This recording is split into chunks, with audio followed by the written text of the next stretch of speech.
Right now, hello everyone. This is Dan Setro, the most handsome, yakable African nations, adrenaline pumping, a physical husband. And as usual, every Sunday we come up with numerous topic of discussion on topical issue where we look at how Africa can move from where we currently are to the best.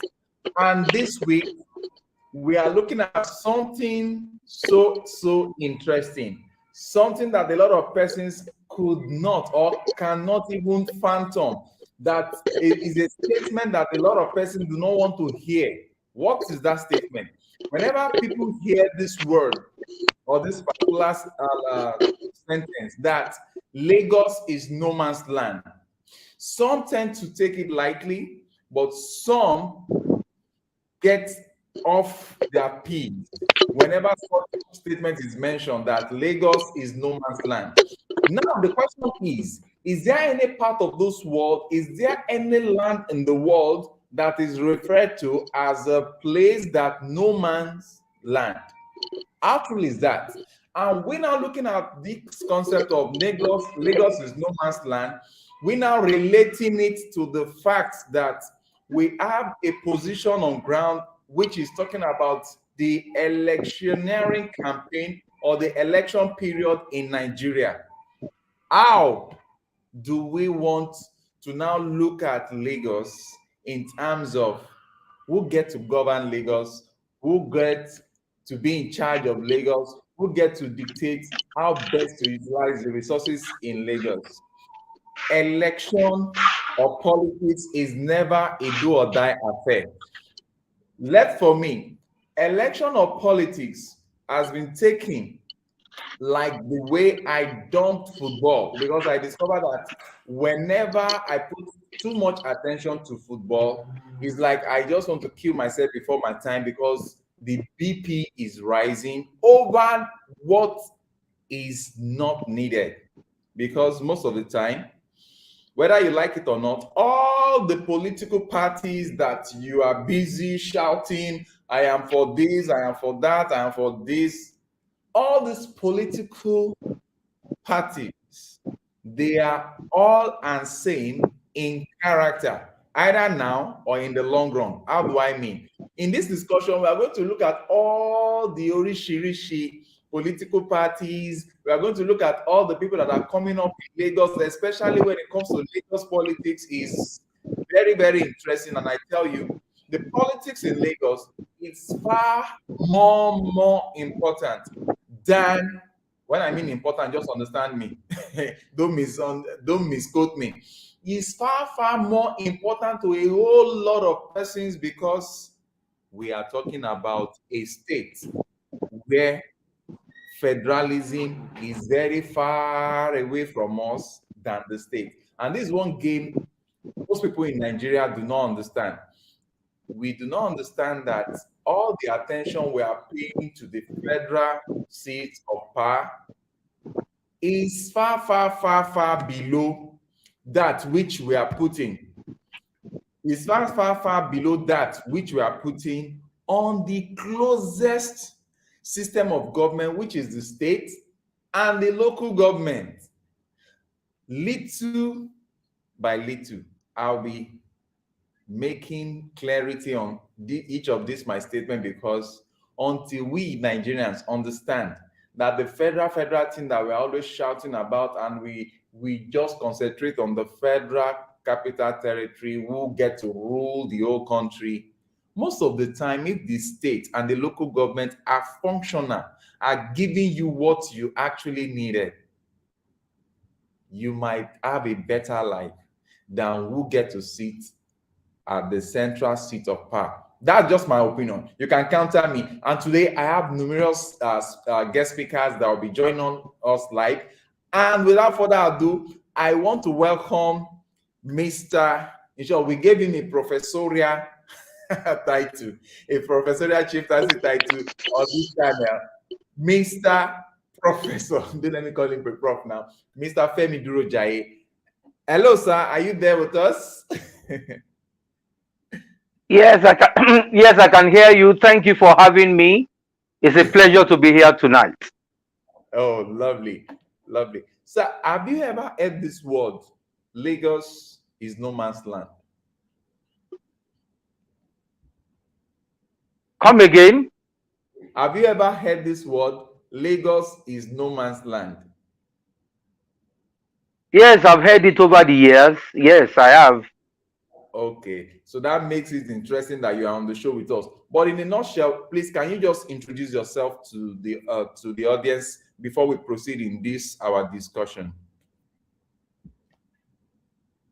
Well, as you have introduced, my name is Femi Drujaye. I'm a Lagosian, second or third generation of Drujaye in Lagos. I was born Wow, here. I grew up here, went to school here, did part of my education up north, and I've returned to wow, Lagos ever since. I have my business here, I have my tax papers here. I'm a bona fide Lagosian. Thank you. wow. Wow, that's interesting. Let me just quickly bust his bubble a little bit. He's not just an ordinary Lagosian, he's also a Nollywood, one of the iconic actors, writer, producer, or in Nollywood.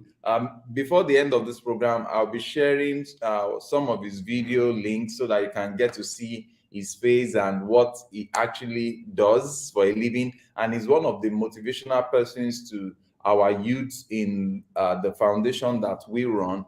He has been helping to help train the youth in film writing and a whole lot. So we'll get to know more about that. So let's jump to the discourse, to the center of discourse.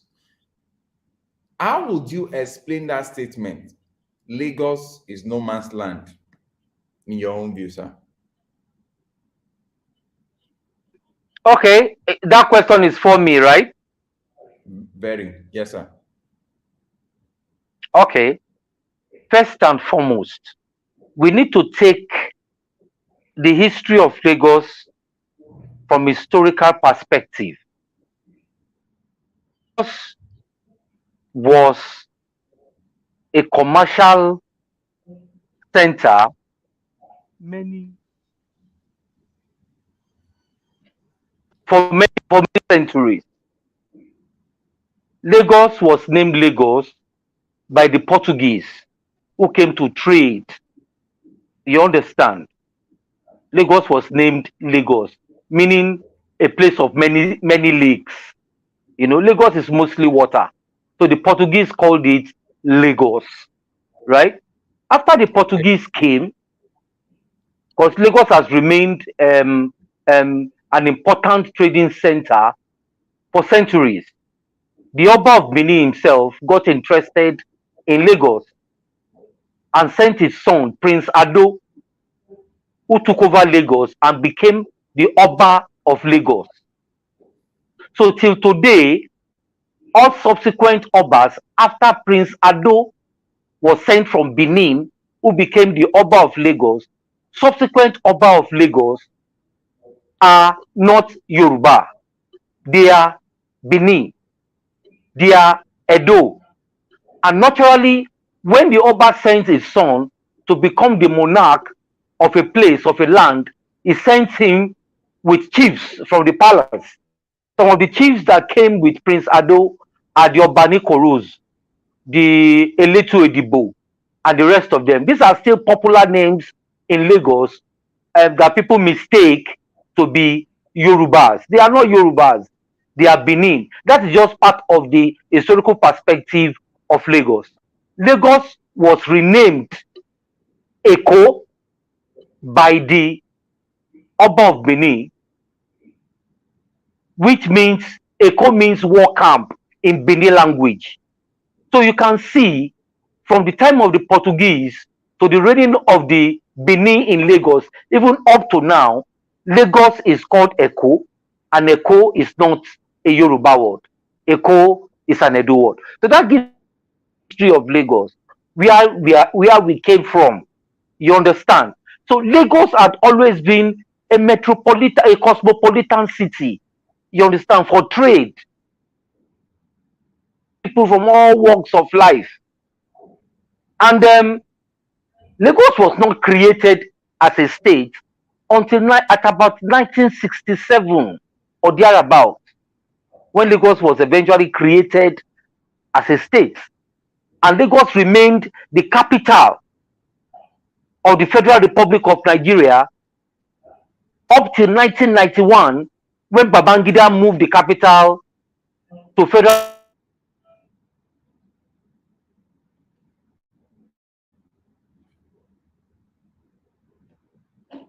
Wow. Are you still there?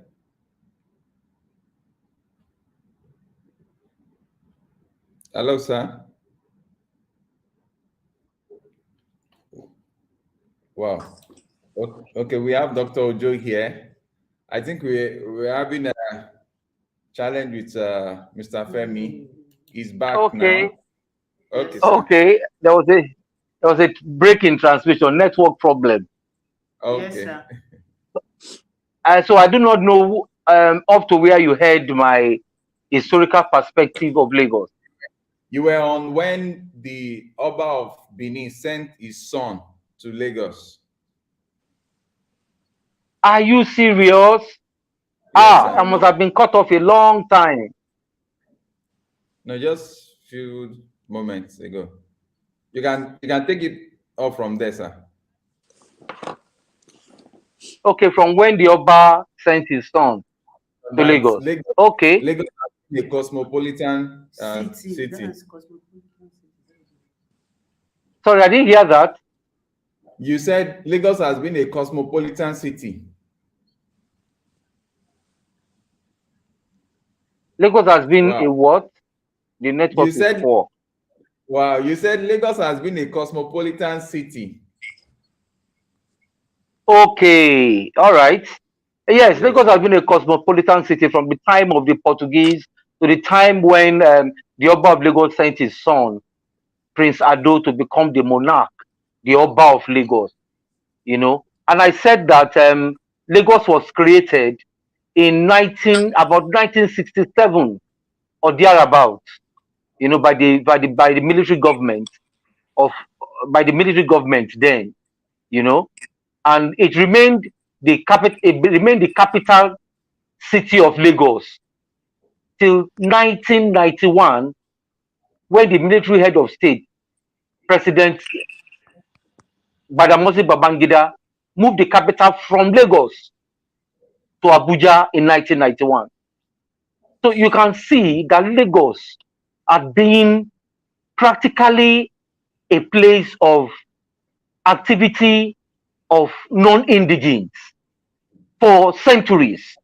So when people say that Lagos is no man's land, there's some grain of truth in it. There's some grain of truth in it, because historically, it was a no man's land. It was a no man's land. You know, you can imagine for the monarch of Benin to come and take over Lagos and become the monarch of Lagos. So that was the status of Lagos at that time.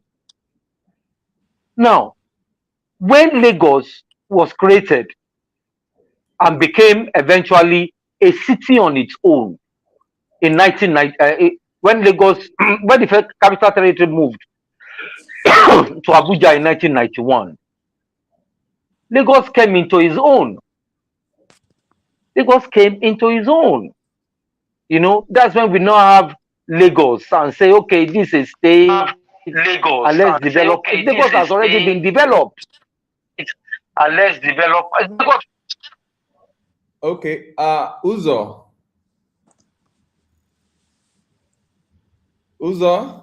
I think that feedback. I think that feedback is you. Remove your earpiece. You might need to remove your earpiece so that we are not having feedback. Or are you using both laptop and your phone? Let's see how that is. Okay, I think I've removed the earpiece. Okay. Is it better? It's better now. Okay, Mr. Femi. All right. The network is really bad. Mr. Femi is back. Okay, before Mr. Femi continues, let me just quickly come in to introduce some of our other guests. We have Dr. Ojo there. Dr. Ojo, you are welcome on board tonight. All right, thank you, sir. Okay, sir. It's nice having you on board. And Of course. Uzo, it's nice having you on board tonight. Can you hear us, Uzo? Wow. Hello, Uzo. Can you hear Well, I us? can hardly hear. You can hardly hear us. But we can hear you loud and clear. Okay. Mr. Femi Durojai, are you there with us still? Yes, I'm here with you. Okay. Okay. You can continue with what you're saying. I don't want to cut you short, although I'm noting some things that I will have to ask more questions. Okay. Okay. So as I said, when Babangida left, took the capital territory of Lagos, capital territory of the Federal Republic of Nigeria to Abuja, Lagos came onto his own. You understand? Lagos came onto his own. That's when we really had Lagos State, and that's just not too long ago, 1991. Although the state, as I said, was created in 1967, and from that time, I mean, what's it called? Different military administrators, Igbo, Hausa, they have ruled Lagos. We remember Dubisi Kanu, we remember Marwa, Buba Marwa. They have ruled Lagos. So it is not, Lagos is, when we say Lagos is accommodating, Lagos had always been accommodating as the federal capital of Nigeria. Lagos had no choice than to be accommodating. It was the federal capital of a whole country. But nevertheless. Okay, Doctor, I said, Doctor, Mr. Femi, let me quickly come in here because you said so many stuff in a little while. I want to ask, which part of Lagos are you from? I'm from Surulere. Wow. We are settlers in Surulere. I'm known as a Lagos boy, but my historical roots are in Edo State. Wow. Okay. Okay. So just like the historical roots of Bola Tinubu is in Iragbiji in Osun State. You understand what I'm saying? Am I still on? Yes, you are very on. We can hear you. That is what you are saying. And okay. Based on what you just told us now that you are from Surulere. Are you there with us? I'm with you, sir. Okay, based on the fact that you just mentioned that you are from Surulere, that's really, really, really a very interesting one. Now, I ask this question. Who discovered Nigeria?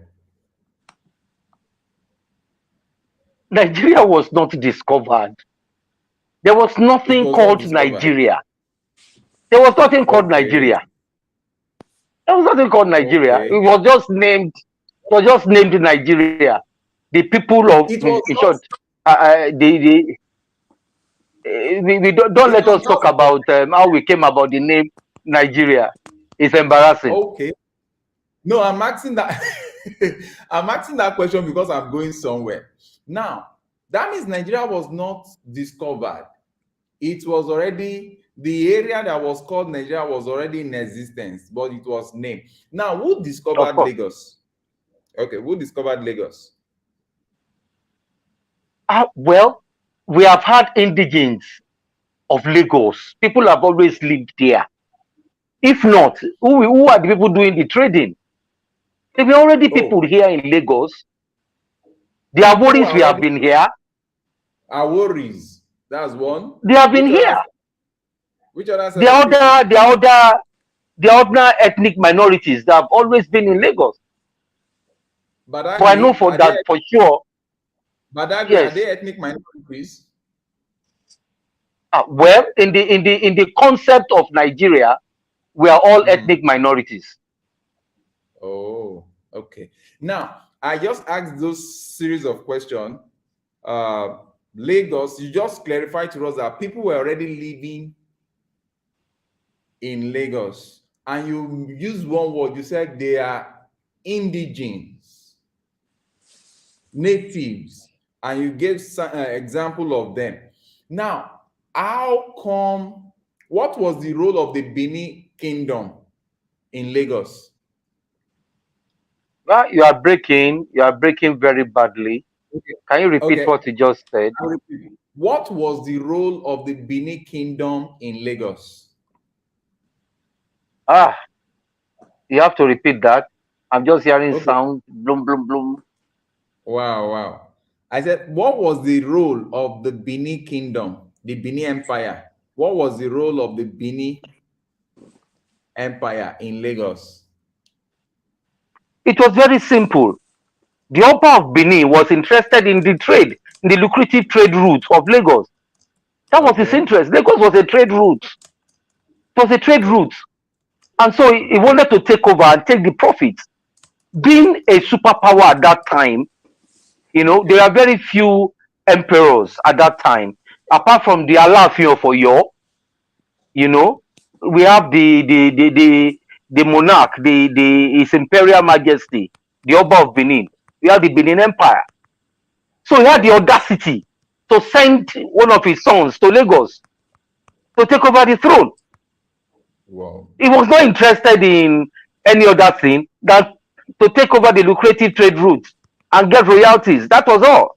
Lagos was business to him. Okay. So he put an administrator as the Oba of Lagos there.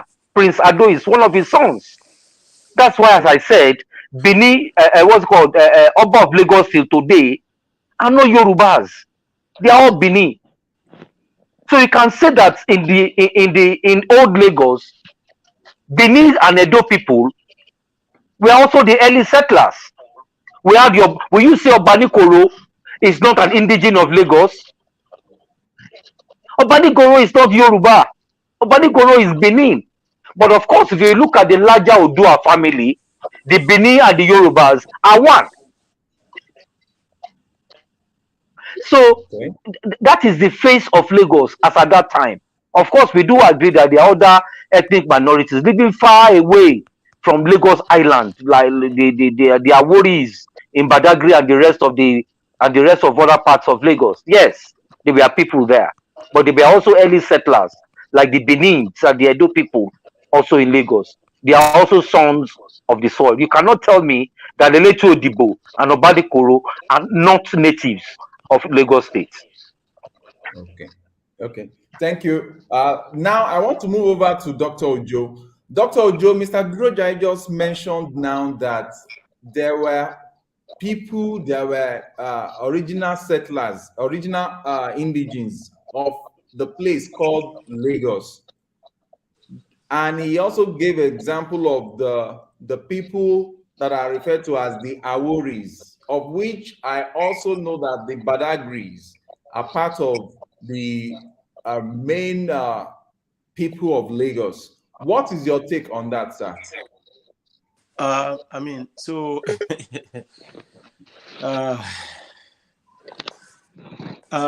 do not know much about all this story, but from my little findings, it's on record that the Awori are the first inhabitant of Lagos. And it's also correct that there is a connection between the Oba of Lagos. He has a connection with the Benin Empire. So, which is kind of, I don't know how we are going to be able to do that, to explain that, what that connection means. Is it by marriage or is it by, I don't know. But the Awori, we have a record that they are the first inhabitants of Lagos state. And the Portuguese being the first European that first engaged in trade with that part of the world. So Okay. they also have their you can also trace it to them as well, because they were the first to engage in trade, partnership, and all of those. using the Atlantic Ocean, and I think that also has to do with has to link with the time of slavery and the rest of it, because the Portuguese were never absent from that exercise as well. Okay. So be that as it may, how will you now relate to the fact that people still refer to Lagos as a no man's land if there were already people that were the original indigene in the place called Lagos today? So the idea of Lagos no man's land is not correct from my own perspective.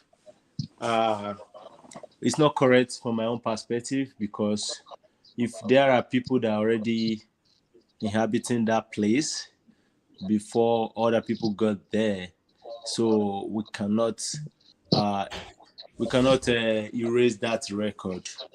If I liken it to the United States of America, because we can say it's a no man's land, but it's also not a no man's land. You can say it's a land of the free, home of the brave. That's what they call it. And they cannot, even till tomorrow, erase the record of the Native American that was there, that was inhabitant of that place before they got there. Even though they are one of the minority, that their numbers is so few, but this on record like that. So Lagos is not a no man's land. It's not a no man's land. Okay, Dr. Joe is saying Lagos is not a no man's land. Okay, let's go over to Uzo. Uzo is from Delta. Uzo, please, can you just introduce yourself while I start up with my question towards you? Okay, thank you very much. Sorry I came a bit late to the program. Yeah, I'm Uzo Malafere. Like you said, I'm from Delta State, and like most young people after school, we migrated to Lagos to hustle. Although at the moment I'm not in Lagos at the moment. I'm basically right now somewhere along the agricultural business chain, marketing some agro products. So that's what I do for now, and it's a pleasure being here to share my mind on this topic that you put before us. Okay. Thank you. Is there any part of your state that is referred to as a no man's land? No. It can't. In Delta State, that is not possible. It's not possible. No man's land in Delta State. Okay, now based on the fact that you reside in Lagos now, do you seem to flow with the statement that Lagos is a no man's land? Is Lagos a no man's land to you? I wish I can hear that. Is Lagos a no man's land to you?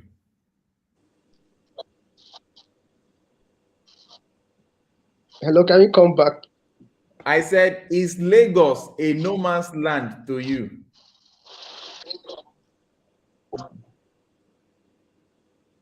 Wow, I think we're having some kind of glitch there with him, with his network.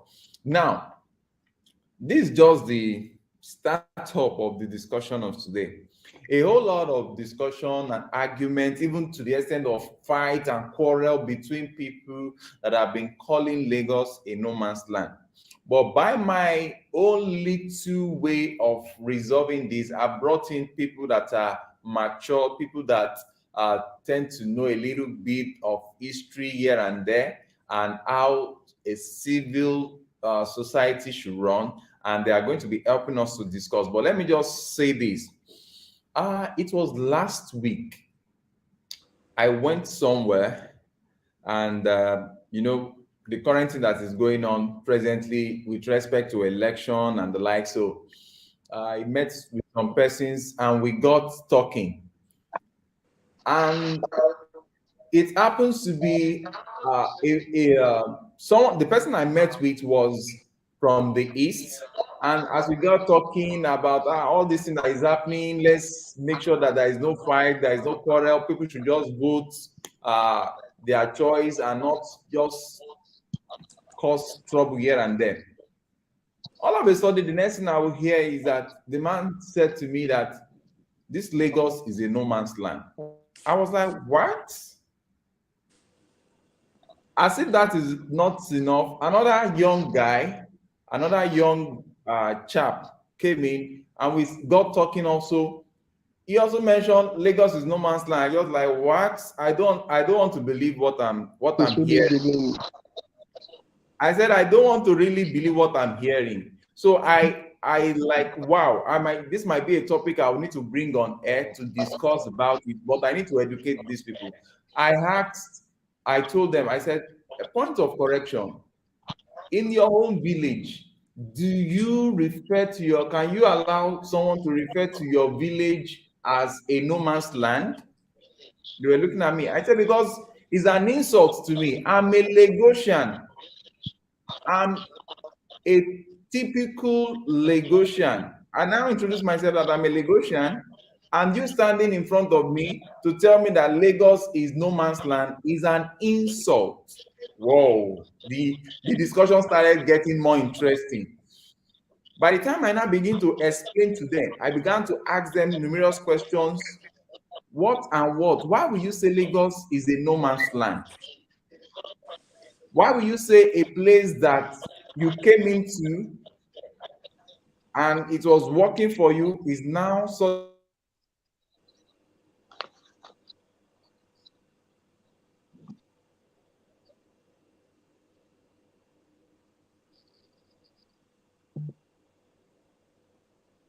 all know Hello. that I can hear you very well. We all know that history. But before anybody will come to, let's start from Nigeria. That's why I started the question from Nigeria. Before anybody will say, let us name this area Niger area, Nigeria. It does not mean that the place called Nigeria was not existing before the pronouncement. Neither does it mean that the real origin, the real people, the indigenes of that land do not exist. The natives of that particular land have been in existence. That was when I now told them about the little research I even made with respect to slave trade in the place I came from, because I am from Badagry. And for you to stand in front of me and tell me to my face that my home place of origin is a no man's land is horrific. But in the long run, we were able to reach a consensus, and I felt it would be nice for us to come and talk about this and possibly make everyone understand the fact that if you are calling Lagos a no man's land, we need to water it down. Lagos, to me, some other persons might think is a no man's land, but to me, Lagos is not a no man's land. Dr. Ojo mentioned something, a cited example of the United States of America that is a country that is for the free, the land of the free, that you can come and transact, you can come and do whatever you like there to your benefit and the likes. Fine. That is just like what you have in Lagos.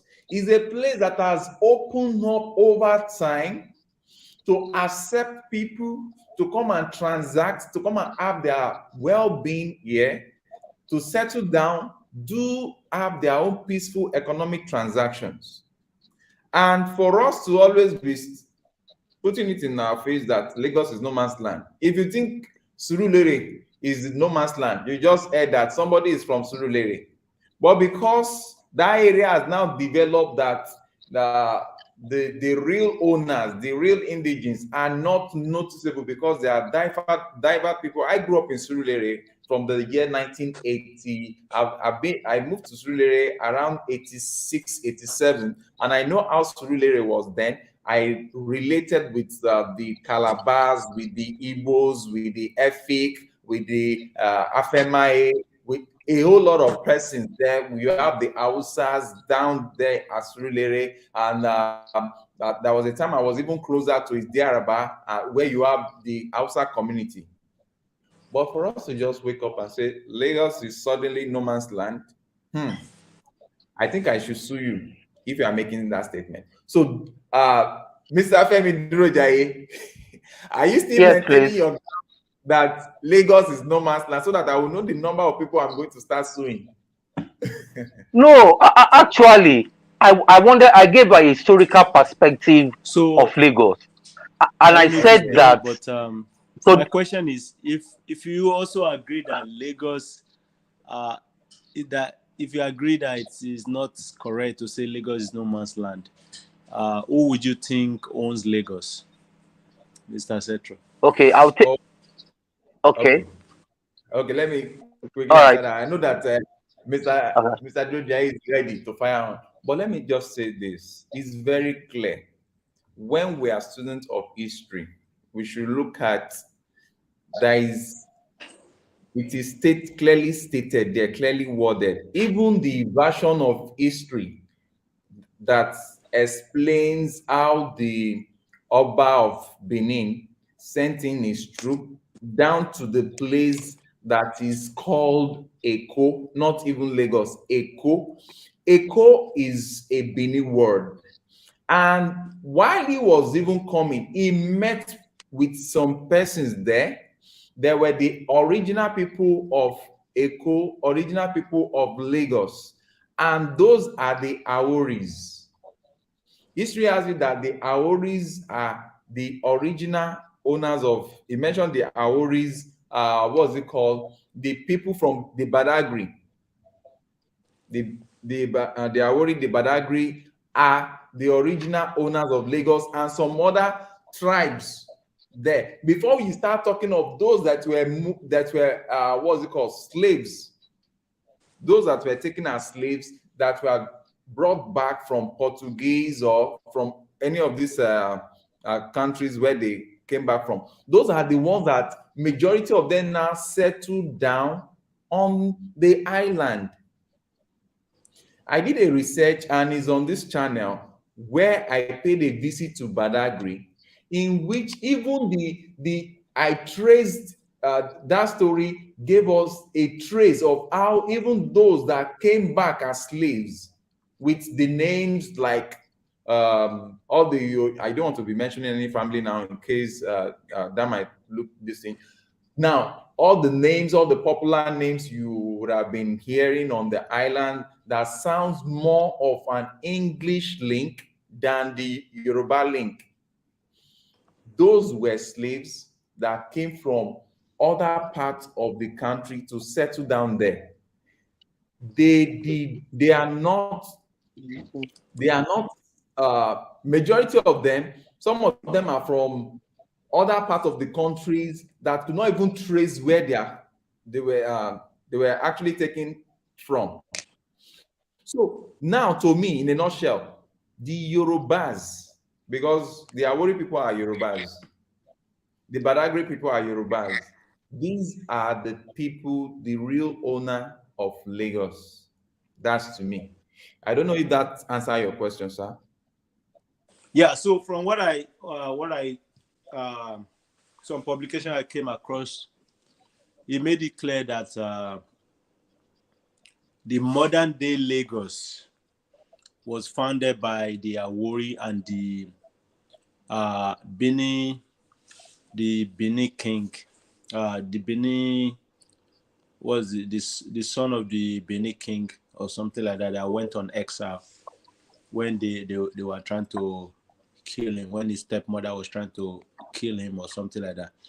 So they record has it that they founded the modern Lagos, and of course before the modern Lagos, the Aworis has been the original, the first resident of that place, right? So also, I don't know what the connection with the Awori and the Ile-Ife as well. Of course, the Awori, the dialect they speak, he said this. He was told that it's closer to the Yoruba dialect, which is kind of like they are also part of the Yoruba, and that can explain how it is linked to Ile-Ife, and that can explain how it's linked to other parts of the Yoruba land. So, but I don't know. There's kind of like mix up somewhere. I don't know. It wasn't really clear that there was a time when the Benin Kingdom invaded Lagos. So, which I don't know if it was when the son left, came to Lagos, and later on they tried to invade Lagos and then found the modern day Lagos, or I don't know how that connects or what the confusion is around that period. But like you said, it's very hard to know.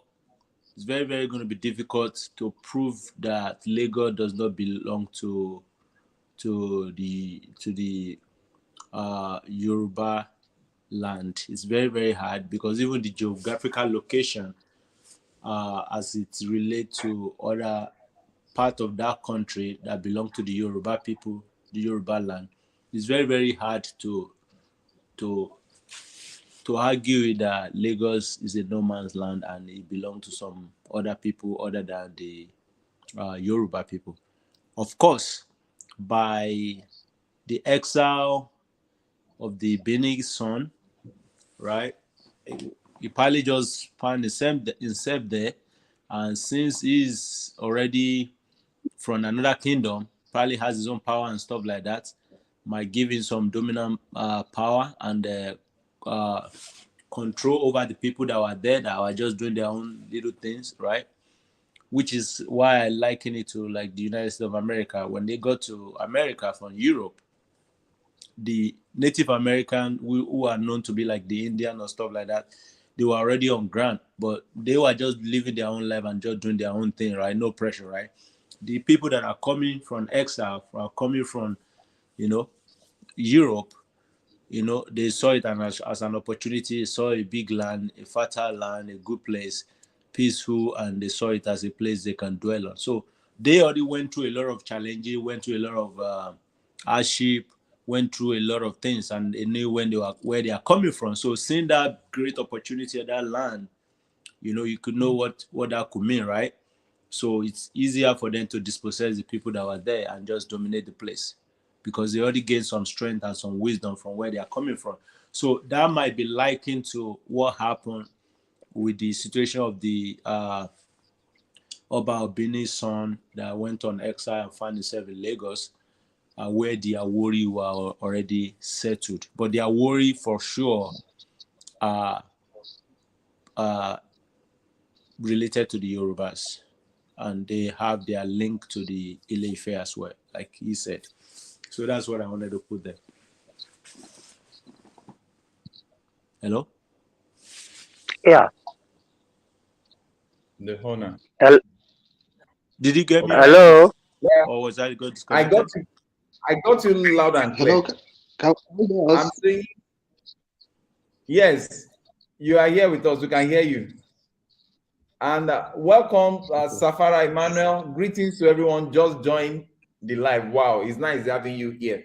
Now, let me just quickly chip in this. It was a period of empire then that people always go into battle, conquest, and the likes. And what made the Oba of Benin that fell in love with sailing to come and establish a camp on the island, that on a place called Eko, which is a Benin word. There was a particular place called Eko on the island there. That was where he set up as a camp because he's going into battle to for conquest, to get more land, just like we have the Oyo Empire expansion that some years back. Now, because Eko, which is Lagos today, is very far away. Lagos is very, welcome back, Dr. Joe. Lagos is very far away to Benin. So in case he need to retrieve or to get more ammunitions and men to fight his battles, his war, he decided to set up a camp whereby he can have access to store his machineries, his fighters, and the likes. That was how they came about the place, the camp that was set up that is called Echo. It's So difficult to hear you. Move your mic. oh my goodness. But we can hear you loud and clear. we can hear you loud and clear, I think sir. it's a network. Can you remove your earpiece to see if you can hear us clearly? Because sometimes when you use earpiece and there are multiple person online, it might be jamming. So with that being said, now let's go over to Uzo. Uzo. Yeah, Okay. I'm with you. So with the little that you've heard so far, Okay. so far, what would you say with respect to the use of the word Lagos is no man's land as it relates to politics? Okay, that's a deep one.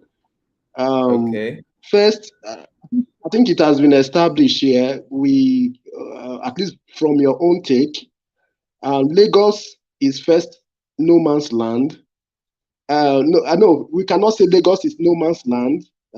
That's not true. At least we can tell that some people own Lagos originally, and they've been growing. I just want to quickly chip in something in that area. How the whole controversy with the connection with Benin clearly is as a result of conquest. You know, the Benin needed, because of trade with the Portuguese.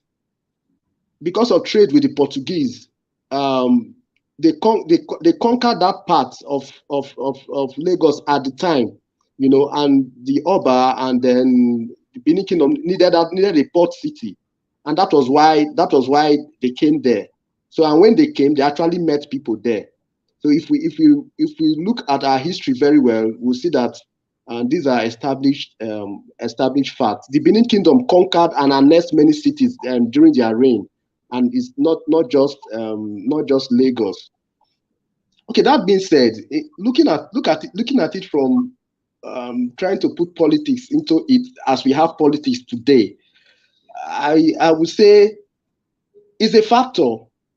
Okay, now that we know that we have indigenes there, and we also have people that have come in and have lived there and contributed positively to the growth of the place. I think of course there's bound to be conflict. The original owners will want to say, okay, this is our land. We want to have major say in how we run government here. Also, those that have come there and have contributed and have been there, we also they also have a thing or two to say to that. Okay, to say, okay, we too, we have something to offer when it comes to governance in this place. So personally, I will not at this point want to say governance of the place should be just because you are indigenous. You know, you just want to take over governance of the place and shut out every other place, shut out every other person. I would liken it to say, use America for instance. You have somebody who is from one state, you know, you have somebody who is from one state originally, but because he has stayed in, say, another state, maybe say California or Texas or any of the, because he has lived there and has done well in that place, when time for leadership, governance, or politics comes, I don't think you should shut out that person if he is competent. I use the word competent. If he has something to offer, okay. If the person really has something to offer, I think the person should be given a chance to do what he wants to do in terms of governance in a place where he lives and contributes. Lovely. Uzo, a quick one for you. What is good for the gander? Okay. What is good for the gander is good for the who? For the Gandhis. Is that not how they used to say it? Good. Now, Yeah. if we are to borrow Yeah. from this your nice contribution, you are from which part of Delta? Which part of Delta? My own side, Yes. I'm Obiaruku, Delta North. Okay. Now, can a non-Deltan be allowed to take up political space in your place? Has it ever happened before? Political office. A non-Deltan, for now, none that I know of. None that you know of. Okay. Yeah. Mr. Durujaye, sir.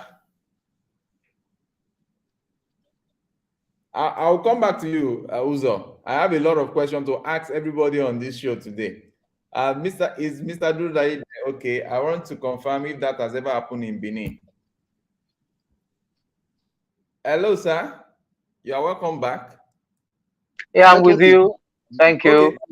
I'm asking you this question. I just asked Uzo now. If it has ever happened that a non-Deltan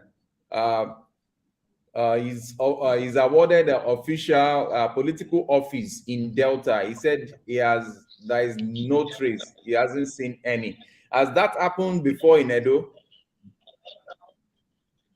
That a non-indigene, if a non-Edo person, a non-indigene, has ever been awarded any political space within the landmark of Edo? I wouldn't know. All I remember was I rarely visit my historical home. You know, the last I heard was that one of my cousins was a commissioner, and even at that, I did not return home. You know, I think we should move this discussion for the purpose of understanding the status of Lagos to talk about first the historical perspectives, which areas do some people consider as no man's land, which areas makes Lagos State a Yoruba land. I think if we have that perspective, we'll be able to talk with understanding and educate people who do not know the history of Lagos. Now, I want to say, am I, you can hear me? I can hear you. Hello. I can hear you very well.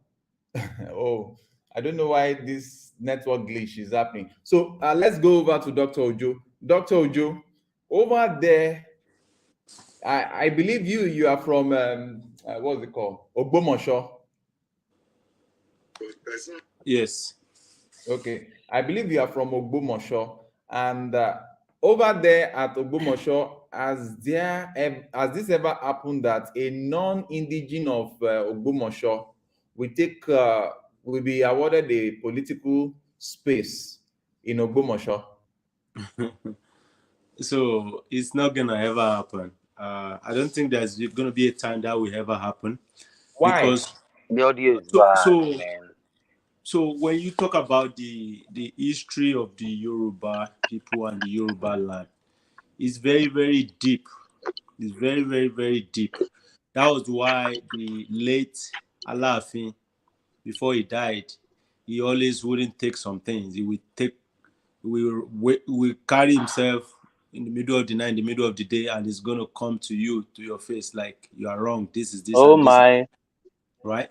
So the because of the significance and the importance. I'm not following this discussion again. No, I'm barely hearing anybody.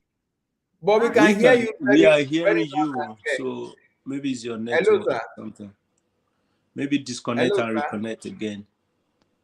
Mr. Durujaye. Wow, and we can hear you very loud and clear.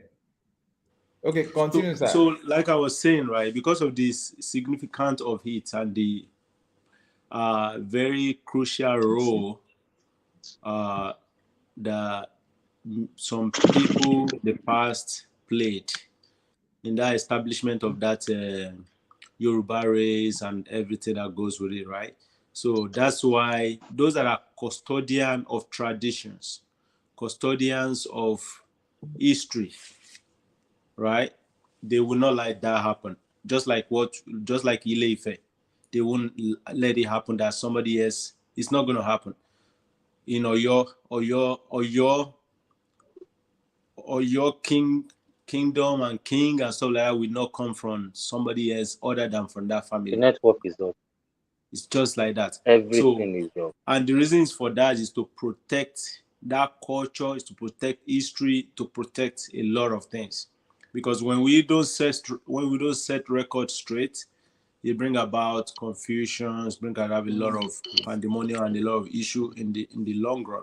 And that's why they guide it jealously and they pass that information down to their lineage. You see what I'm saying? Now, when we talk about Lagos, it's not difficult. Lagos is unique, right? Lagos itself is equal to the size of some other country, right? In terms of population and everything, right? Resources, economy, and all of that is equal or even bigger than some other country. It's only Nigeria that will call it as a state, which is okay. All right. Now, when we to determine who become the king, the governor in that state, and the likes of it, should be a thing of one. Do they have a constitution as a state? What is stated in that constitution, right? And I'm pretty sure if there is a constitution, the constitution cannot be written without the consent and the agreement of the king, right, of that place. And if the constitution existed, then since when do they have that constitution? If it's something that has been for a long time, then the king should be part of it. And it could be reviewed, of course, but that should be number one yardstick requirement to look into, like, what does the constitution say?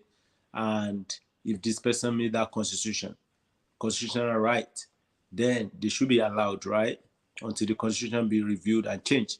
But if the constitution does not permit an indigene to stay there and to hold a political office, then it should not be allowed because of the uniqueness of how Lagos is. For example, now, if you look at the United States, right, for myself now, I can become a governor, I can become a senator if I so desire to.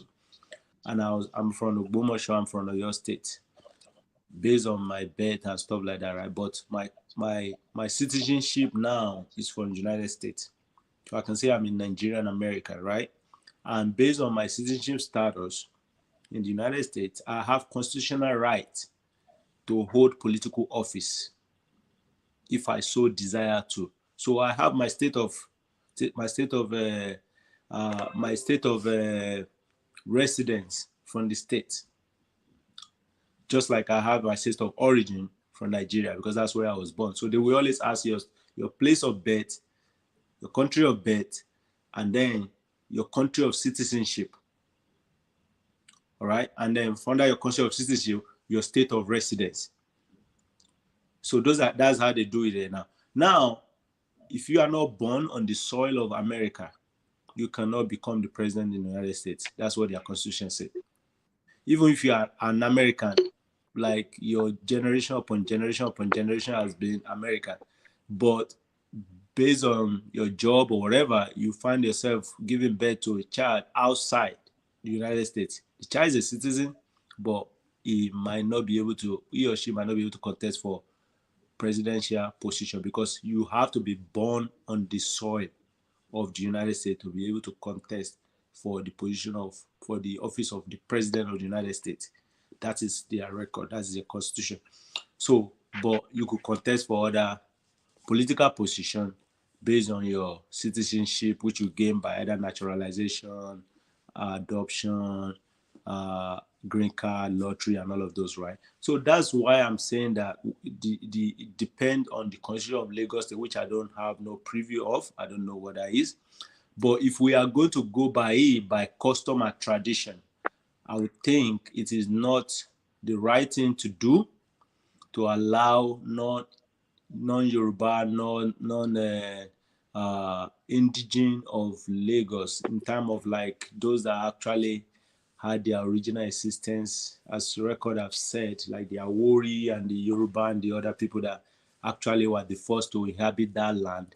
I think it should be that they should have priority when it comes to certain political office to protect the interest of the people in that place.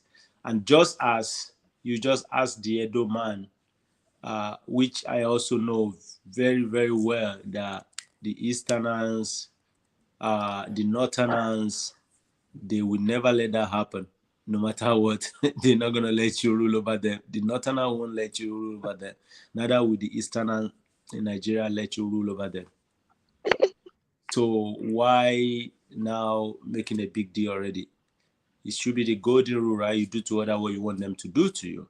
But if the Constitution allow it, then they are justified. Okay. I don't know why Mr. Drojai's network is now failing, because I would have loved him to also respond to this. But while we wait for him, okay, I think Uzo is back. Based on what you just said now, we have a situation. We have a situation on ground now. We have a situation on ground now.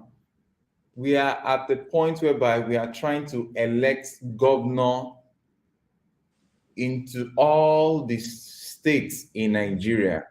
And Lagos, that happens to be one of the most well-populated and high-revenued states in this country, and very tolerable state indeed. We're having a challenge in which so many noise are coming from here and there. Oh, don't vote for this one. Is not an indigene of Lagos. Vote for this one. Is an indigene of Lagos. Now, I want to ask this question. If a child is given birth to from other states, is given birth to in Lagos, and as such by birth is an indigene of that state, does he have right to hold political offices? What does the Constitution say? Do they have a Constitution in Lagos State? What's their Constitution? What did it say? Okay, I would have loved You see what I'm saying? Yeah, I would have loved Mr. Femi to help us answer that, because I have a whole lot of questions that I'm trying to bring up here. Okay, I think Mr. Femi is here. Whoa. Hello, sir. Yeah, I'm with you. I'm with you. Okay, so we have a question here. Do you feel that in Yoruba's land, a non-indigene that was given birth to in Lagos should be allowed to hold political offices such as the governorship?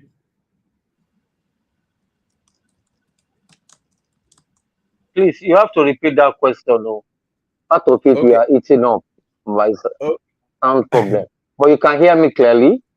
I can hear you clearly, very well. I said, do you what's your opinion on the fact that, for example, we have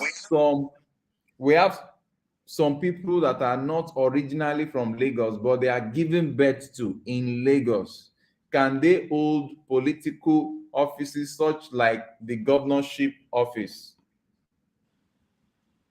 Whoa, I think this network is really. Hello, sir. Are you back? I'm with you. Okay. I'm back. What's your opinion with respect to having a non-indigene of Lagos State that was given birth to in Lagos? What's your take on this? Can such person take up political office in Lagos? Well, it's a very simple matter. The part of Lagos that they can say is no man's land is probably Lagos Island. Everybody comes to trade. You cannot go to Ekpe and say it's not a Lagos, it's not a no man's land. You cannot go to Badagry and say it's a no man's land. You can't come to Ikorodu and say it's a no man's land. They are only playing their no man's land around maybe Maizuru and Lagos Island. Those are the places that they are playing with. If somebody comes to Badagry now and says your place is going to no man's land, I'm not going to pursue him with Oro. Never. You know, so there's no question of him as slave. There's no doubt whatsoever that Lagos is not a no man's land. Lagos is a Yoruba land. It's just that historically, as I said before, historically, even at Western region, when we had Western region, the capital of Western region was at Ibadan. Lagos was not part of how would you call the so-called Western region. It was a federal capital territory, just like Abuja today, you know. But it does not mean that the people of Ikorodu were not there. The people of Badagry were not there. The people of Ekpe were not there. They were there, and they are the Lagosians. You only talk about the Badagry people. You didn't talk about the Ikorodu people. You didn't talk about the Ekpe people. Yeah, these are Lagosians. So concerning somebody who is not an indigene, you understand, it will be tough because a non-indigene is a minority. A non-indigene is a minority. The majority of people in Lagos are Yorubas. The Ikorodu people are Yorubas. The Ekpe people are Yorubas. The Badagry people are Yorubas. Apart from those who are in Surulere, who are in Agege, and the rest of them, most of them are Yorubas. Non-indigenes are very few minorities. Although they might be more prosperous, but they are a minority. They cannot really influence who gets elected in Lagos. If the Yorubas all register to vote, it's a walkover. You know, I have nothing against a non-indigene who has shown his dedication and his commitment to the people of Lagos from getting elected as governor. I have no problem with that. But I'm just saying that it will be very difficult if the Yorubas in Lagos say no to it. It is an impossible task because Lagos is a Yoruba place. Lagos is a Yoruba state. So unless they give their consent to non-indigenes, that's when that non-indigene can never become governor. I mean, go to Ekpe now and see how many Yorubas are there. Or come to your Badagry, how many non-indigenes are there? Or Ikorodu. Ikorodu is even part of Ogun State at the time. They are Ijebu people. So how can a non-indigene become governor without their consent? That's why I'm saying all this who wants to be governor is all a storm in a teacup. The Yorubas still decide who they want to be their governor. It's all noise. It's all noise, all political noise. You know, some people just want to get elected and therefore they are whipping up ethnic sentiments. That's what they are doing. The Yorubas still decide who becomes governor because they are still going to vote at Ekpe, they are still going to vote at Badagry, they are still going to vote at Ikorodu. So what are we talking about? Is it people who are living in Ajawu Estate? Are they more than people that are living in Ekpe? Or people are living at Minini Oshodi? Or where is it that our Igbo brothers are more? They are minorities. They are a small, insignificant minority compared to the Yoruba population of Lagos. So those who are whipping up tribal sentiments are doing it for their own good. They just want to win by all means. Lagos is a Yoruba state. There is no argument about that at all.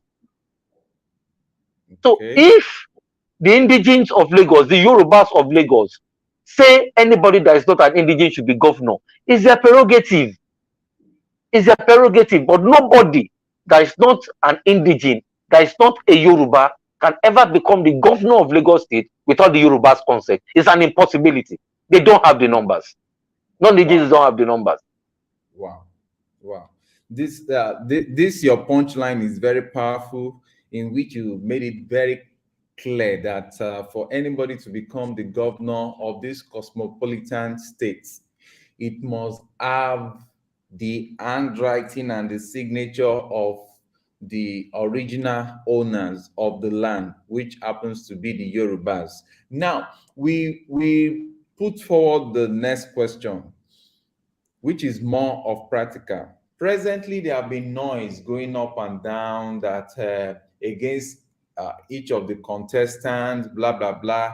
You mentioned this one. Somebody is ready to bring this against this matter against him, that matter against him. I'll be very, very direct here because we need to learn. If you mention APC, you have some group of persons, they will come up, oh, we don't want APC because of XYZ. If you mention PDP, another group will stand up and say, we don't want PDP because of XYZ. If you mention Labour Party, they will say, we don't want Labour Party because of XYZ. I was now beginning to ask myself, who then... Hello? We can hear you, sir. I was now asking myself, Yes. who then is the perfect party that these people of Lagos actually want to vote in? Because a lot of jamboree questions, like sorry, I'll be so direct, like when you mentioned, I saw some people saying, oh, the reason why they don't want to vote for APC is because of the tout, because of the tout that is called the Agberos, because of Tinubu personal beef with how Tinubu lured Nigeria into having bringing in the present government system of government that has brought Nigeria to a favorable place. Let me not say something bad. So I listened to that. I was like, okay. Then another this thing. What of PDP? Somebody is coming up to say, oh, they don't want PDP because the last time they tried to vote for somebody that was from the film industry, that he ended up not doing anything more than setting up public toilets for them. I was like, what is this? And they also make mention referring to Jennifer's personal family setting, which I don't, in a way, I don't see much reason if that should be a yardstick to say, oh, they are not voting for her, that because of the problem she has with her husband and the likes, she cannot rule Lagos. Okay. Now we have the mention of Labour Party, and some persons are saying, no, he's not a Yoruba man, he's an Igbo boy. How can this and this and a whole lot? I've seen several videos. I might even play some of the videos for you to see what is happening. There was even a point that the young man that was going for Labour Party, trying to represent going for the governorship in Labour Party, was shown that he could not even communicate in the language of the state he wants to govern. When I saw that, I was like, okay, should we vote for him because he sounded more like an Igbo than a Yoruba, or we should vote for him based on capacity, or we should vote for a Sanwo-Olu based on the fact that he's used to? So I'm just talking about, is it what's it called now, competence we are going for, or we are looking at somebody that can speak our language? So which one should we go for? See, let's not get it complicated. First and foremost, let me just say something on the last discussion that we were talking about. I checked I searched and I saw that the Constitution of Lagos State permits anybody who was a natural born citizen of Lagos State and is of at least 35 years of age and a member of the registered political party and must be sponsored by that political party can become a governor of Lagos State. So that qualifies anybody that was born on the soil of Lagos State to contest for that office. Of course, like Mr. Femi said, the minority cannot win an election in Lagos State without the approval of the original owner of the land, which are the Yorubas, right? And I will also say, in this age of politics where everything goes, and people know how to play their cards, you will be surprised that the Yoruba can support the minority to win an election in Lagos State. We seeing the sign by the loss of Lagos State to Labour Party during the presidential election. Nobody could imagine that. So I'm still trying to research to see exactly what happened. Was it the part of the game, or was it like actually the APC lost it for that particular election? But that's a discussion for a later time. So that qualified them.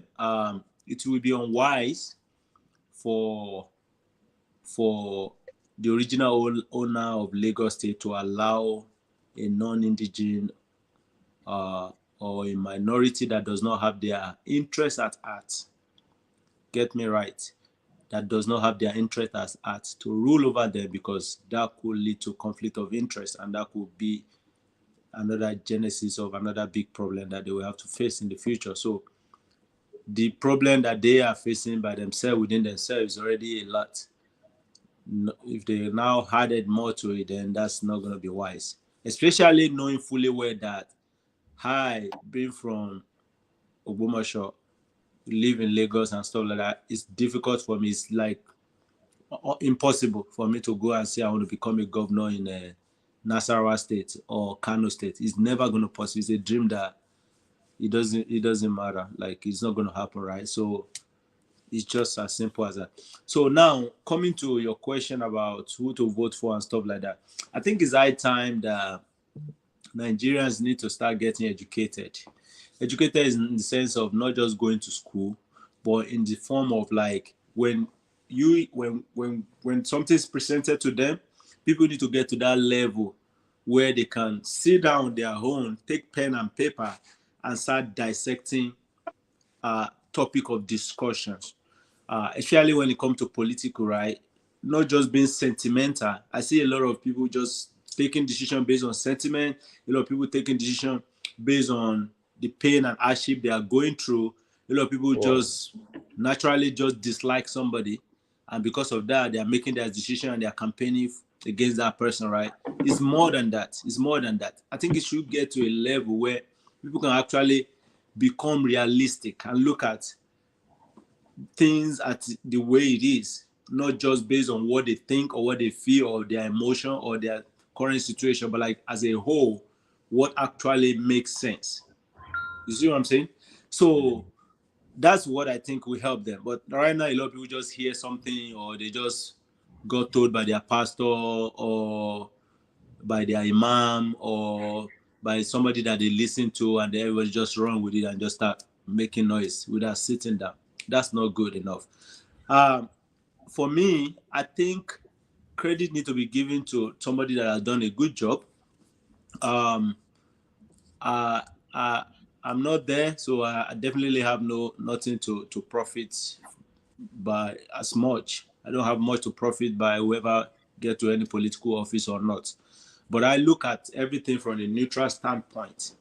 And I look at Lagos that I know in the past and Lagos that I know now, right? Let's look at what they are generating on a monthly basis, right? It's not a small amount of money. From what's on record, we have record that Lagos generates up to 77.067 billion monthly. That's a lot of money. That was not the situation in the past. Now we saw a lot of project that has been done. The rail line that's been done, the huge refinery that's been started, that has gone a long way, that hopefully they'll be able to complete it and it will start bringing results and dividend to not just the state but to the entire country, right? Where from what we gather, right, information gather, right, we know that refinery is supposed to be in somewhere around Ogun State or so, but the people around that side were busy debating on how they are going to get as much money into their pocket and stuff like that, the kings and stuff like that. And somebody said, just come to my own neighborhood and put this thing there. I'm not even worried about any of those, looking at the long term, right? So those are some things that need to be looked into, right? Look at the incident that happened during COVID, during COVID. What was said, what was projected that people will be falling dead on the streets in Africa and Nigeria like chicken. It was actually not just a projection. It was actually what was revealed, what they saw, what was strategized and planned. It takes a very, very, very dynamic, a very, very, very creative, hardworking leader to prevent such. And Lagos is one of the biggest cities in Nigeria. If we get targeted, if they are able to penetrate and break through, it will have been a chaos in their entire country. So credit needs to be given to someone that has worked hard. Credit needs to be given to others. So for me, I think Governor Sanwo-Olu, he might have his own, he might have his own, like, whatever people don't like about him and stuff like that might be there. That's fine. But I think he has done a really good job so far. Of course, could he have done better? Maybe. And probably that's why he want to run for the second time, right? So, but I think he has done a really, really good job. I think APC as a whole, over the years, have actually done a great thing in Lagos State. Joke apart, sentiment apart, I think they have done a little bit better in Lagos compared to other states and compared to maybe what other people will have done over the years. Of course, the issue of the Agbero area boys and stuff like that, we can complain about that, but we know that the level where it is now is even different from where it was before. When I was growing up in Lagos, I was in Lagos from like age 10 to like age 30 in Lakoka. I live here in Lakoka. I know all those places, Shomolu, all those other places. I know everywhere, Bariga and the rest of it. We know the rate at which the Agbero and all of those operate at that time. I don't think it's the same way they operate now. And it's probably difficult to eradicate them completely. Maybe not in a short time, right? And maybe they are being used as a tool for political reasons, right? So, but overall, when we look at it overall, not just focusing on one particular point. If you look at it overall, I think the present governor deserves some accolade and some credit, and he should be allowed to run because I don't think he's going to do less, and he can even continue to do better. Okay, Dr. Ojo, please, I wouldn't want to forget your point. I want to puncture your point one after the other so that we can all learn. Number one, you mentioned IGR. I'm a student of economics and I study economic statistics, University of Benin. And whenever figures are mentioned, we also look at the standard of living of the people. And when you look at the standard of living of the people, before you begin to see and say the translation of such figures in the lives of people is what matter. You can get zillion of dollars, and if it's not trickling down into the lives of the people, the populace are not benefiting from it, is a zero. Is as good as having a dead economy. So that's one thing in that aspect. And because we are not using this platform to market any political party, thank God different people that are here, they will speak their mind on whatever political party they are interested in. And I that's why I want us to learn from a place like Dubai. A place like Dubai, that their oil, their revenue they are getting from their oil, they are using it to focus on the benefit, on the well-being of their citizen, the real indigenes of Dubai. They are usually referred to as the Emirates. And now, if Lagos, all these jamborees, all these scuffles that is presently going on with respect to this political posts that they are vying for the governorship would not have been there. A lot of people would have, voted easily without rancor, without fight, if the indigenes of Lagos have been well mapped out. You have well placed them to benefit immensely from such revenue. I hope some of the people in government will get to listen to this, because it will help. Is a feedback mechanism. You are declaring 70 something trillion, 70 something billion naira or dollar or whatever. If the citizens can have something to show that is called benefits from such money that is translating to improved standard of living, I tell you, number one, a whole lot of the original owners of Lagos will be able to afford interesting parts of Lagos. Presently, as we speak, a lot of Lagos indigenes, they are moving away from their fathers' homes. They are selling their land. They are selling their homes because they are not, number one, when you're talking of standard of living, educating them so that they know that, oh, we are the owners of this land, making them to undergo some trainings that will place them at the ends of affair so that they will know that they are well placed and they are to protect their their traditions and the likes. And one of the means of protecting your tradition is when you give them what Yoruba people call equida. That's what economic empowerment. In Dubai, they pay their citizens certain amounts from the profits they are getting from the oil. They have what's it called, medical insurance and the likes. They benefit from that. So it's not just to punch out figures. I hope the government will learn.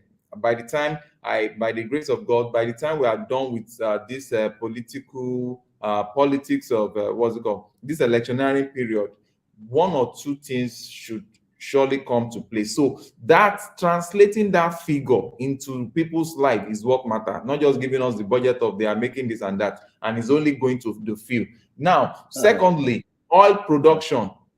When you talk to oil, when you talk about oil production, it's good that oil production is cited in somewhere there in Lekki, but let's ask ourselves this question: this oil production that you have mentioned, relating it to a particular distance, to a particular Refinery, oil refinery. the oil refinery, sorry, the oil refinery that you've mentioned is a one-man business. I hope you know that, sir. It's a one-man business that it could decide to situate it anywhere that is close to its raw material. So I don't really see that as a plus to any political party. It's not something that is a complex thing to do. Anybody that is in charge of Lagos can as well do that. Secondly, when you talk of I don't want to call it by the name, the COVID situation. Let me just state it clear. The COVID situation that you refer to, let me tell you, there is nothing that the African, I'm not talking of Nigeria now, there is nothing that Africans did special to prevent COVID from their country. It was just sheer mercy of God. It was just sheer mercy of God, whether you believe it or not. Nothing was done in Africa by any government should come out. Is it the government that was holding palliative that is now for this thing? I'm not a politician. I do not belong to any camp. I'm very, very clear. And if anybody brings anything up, I will say truth to power. Is it the people that are holding ordinary palliative? Are they the ones that now send out COVID through some magic syrup? No, it was just, whether we like it or not, it was prayer. That was the only thing that Africans ran to, and that's what shielded Nigerians from dying from those so bandwagon effect of COVID.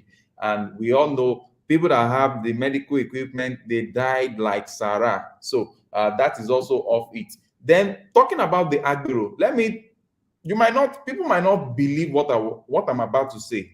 When it comes to agbero, a lot of persons have been saying a lot. Tinubu is somebody that most people detest because of some reasons that everybody might have different version of it.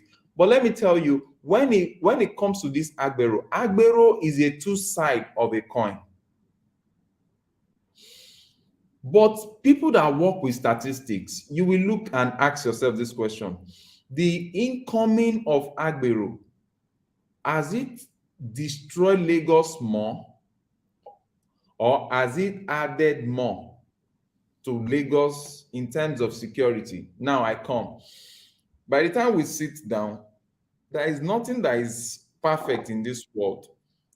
When you are talking of Agbero and the way Tinubu introduced what's it called, this Agbero system into Lagos, I can tell you that to certain percentage, it has helped Lagos to improve its security, because a whole lot of people that would have taken to crime, that would have taken to burglary, that would have taken to killing and snatching of bags and coming to your house at night to, in gangs and causing whole lot of havoc. A lot of them discover that there is no sense in destroying their lives when they can stand out there and collect money from the bosses. So that, in a way, is, if we are not going to be so this thing, that in a way should tell us something. Oh, fine, Tinubu did something in this part. How can I now improve on it? Because there is always room for improvement. In the area of Agbero, I tell you, Tinubu created some level of employment for people that would have been the disturber of peace in this country. But what we just need to do is, if they can come up as a government to now fine-tune it and modernize it, even transform the life of this Agbero. If there is a way they can now transform the life of this Agbero, so that it's not just about them collecting money on day-to-day basis, but how they can also improve their life, improve the way they collect whatever they are collecting, and use whatever they are let there be record of what they are collecting. Let their whole life also be transformed, because if these Agberos are properly structured, they can generate wealth, they can generate income for the state without overly increasing the bus fare, because we are talking of millions of transactions with this Agbero, in terms of numerous people are entering bike, numerous people are entering the yellow buses, the tricycles are there. So they can structure it out that, oh, this is the amount of money that will be collected per day, reduce the burden, so that the side effect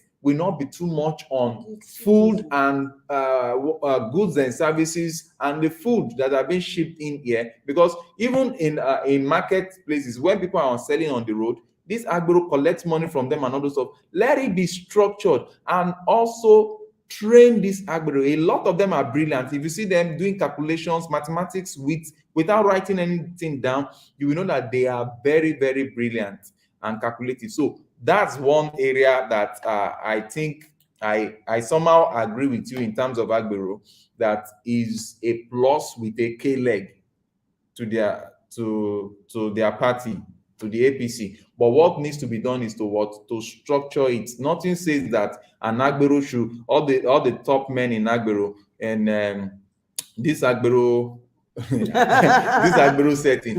Nothing stops us from sending them to the school of transportation. Let them be well educated and productive. So sorry, sir. Good evening, sir. Well done, sir. One thing I want to say, just all that you said, it's real.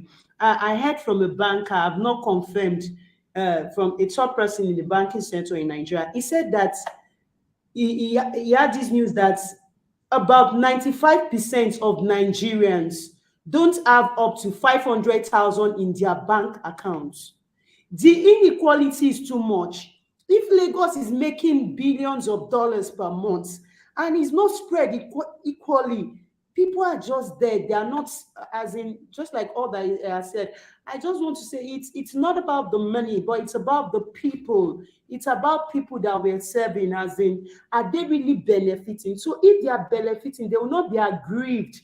They will not just be going all out and saying, it's not just to be saying the figures, but the figures are not transforming the living standards of the common man on the streets. Okay, I want Mr. Femi, what's your reaction to what Dr. Jojo said? What reaction? Your reaction to what the points Dr. Jojo just made with respect to IGR, oil production, COVID, and Agbero as a plus to the APC government. You see, in the United States that he lives, do they have Agberos there? When you cannot in any way, by any stretch of thinking, say that Agbero is a plus to any society. It is a failure of society that we live with daily. When people are disjointed from the society, that is when they become Agbero.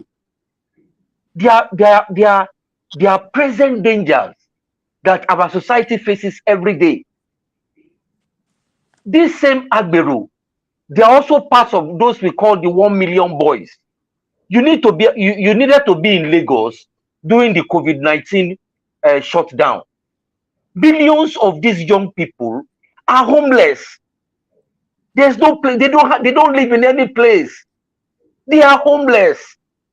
And you say that is a plus to a city that generates trillions of naira per annum. It is a worst case of failure of state. These people should be identified and sent to vocational schools. That is what is done in any sane society. Do you have Agbero in England? Do you have Agbero in Scotland? Do you have Agbero in Canada? For God's sakes, let us not glorify what we should not glorify. Look, the Agbero setup is deliberate. You can Google it, please. 240 billion naira is stolen annually in transportation tax in Lagos. Please Google it. They use this Agbero for the money. Mr. Femi Durojaye, it is now up to 300 billion per annum. That's what I'm saying. So you can imagine if we take 300 billion that is stolen and we pour it into infrastructure in Badagry every year for 5 years, how will Badagry look like? That is what we are saying, right?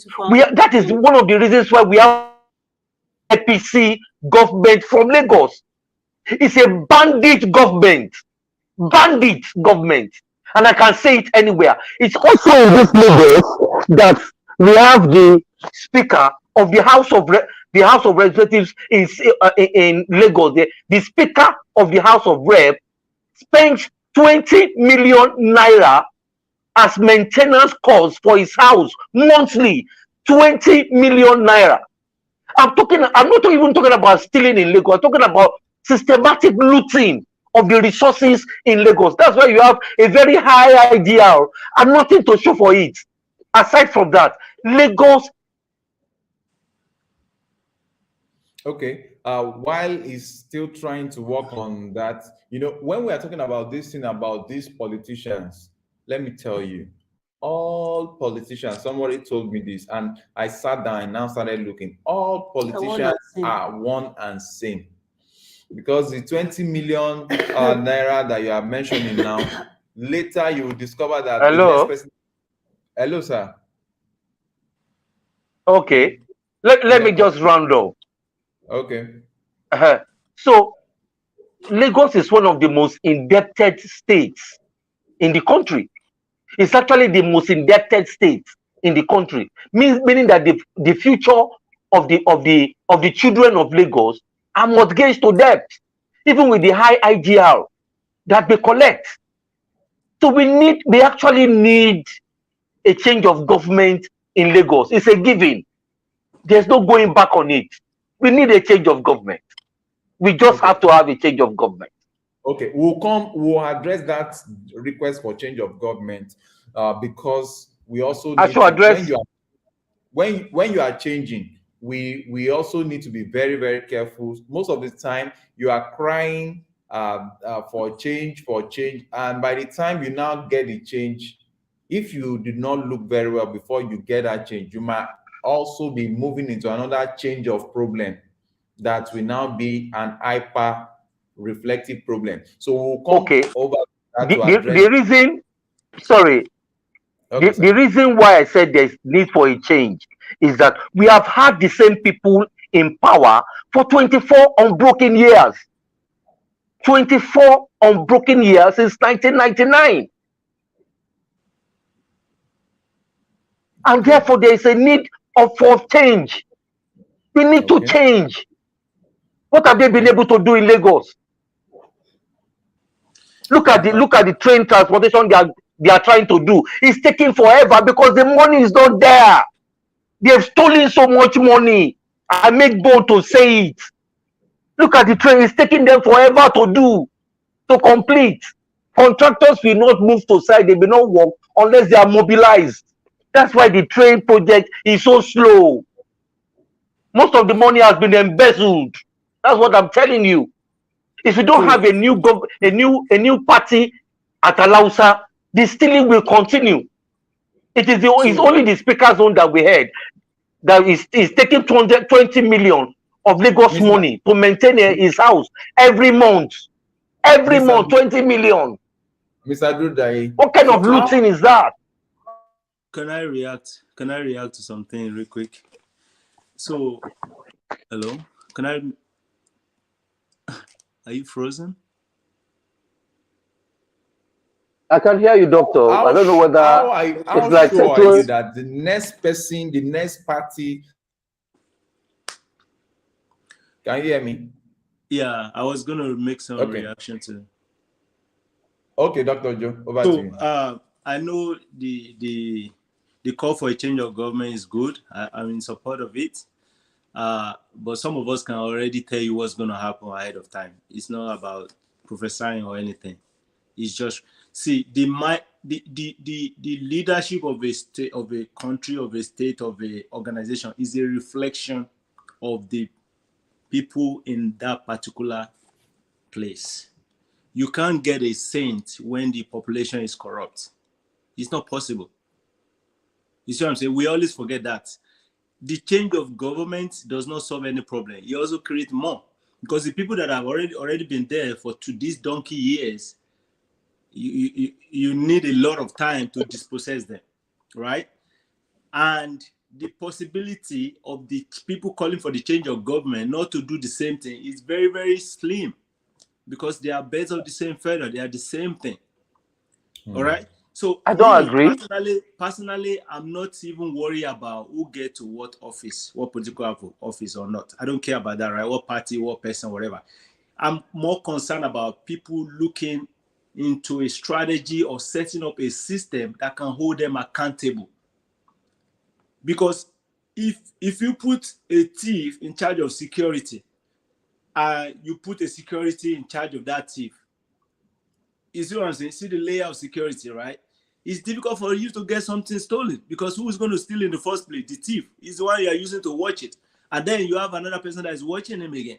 So it's very, very difficult. So, but if you think it's just change of the people that matters, then you put another thief, he's probably going to steal more, or he's probably going to do the same thing, which I've not seen any of that change from the people that are talking about the change, whether from different party or whatever. It's not the solution.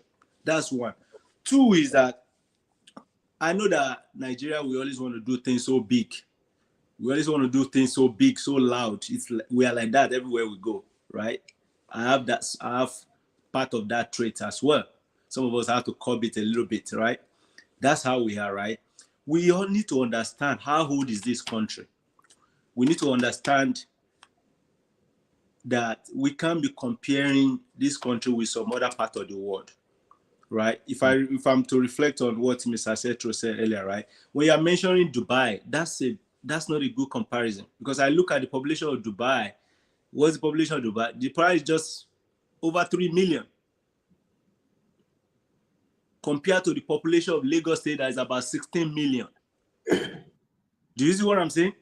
So that's number one. Then the system of government that they practice in some of those places is different, because they don't, most of these places, they do not, it doesn't matter how long you stay there, they don't naturalize, they don't issue our citizenship to foreigners and stuff like that. It is like a family kind of stuff. It's like a kind of like a traditional kind of rulership kind of system. Like, you are not from that lineage, you can't be a citizen, or you can't do this, you can't do that. Every other person is a foreigners. It's the same thing they practice in Kuwait.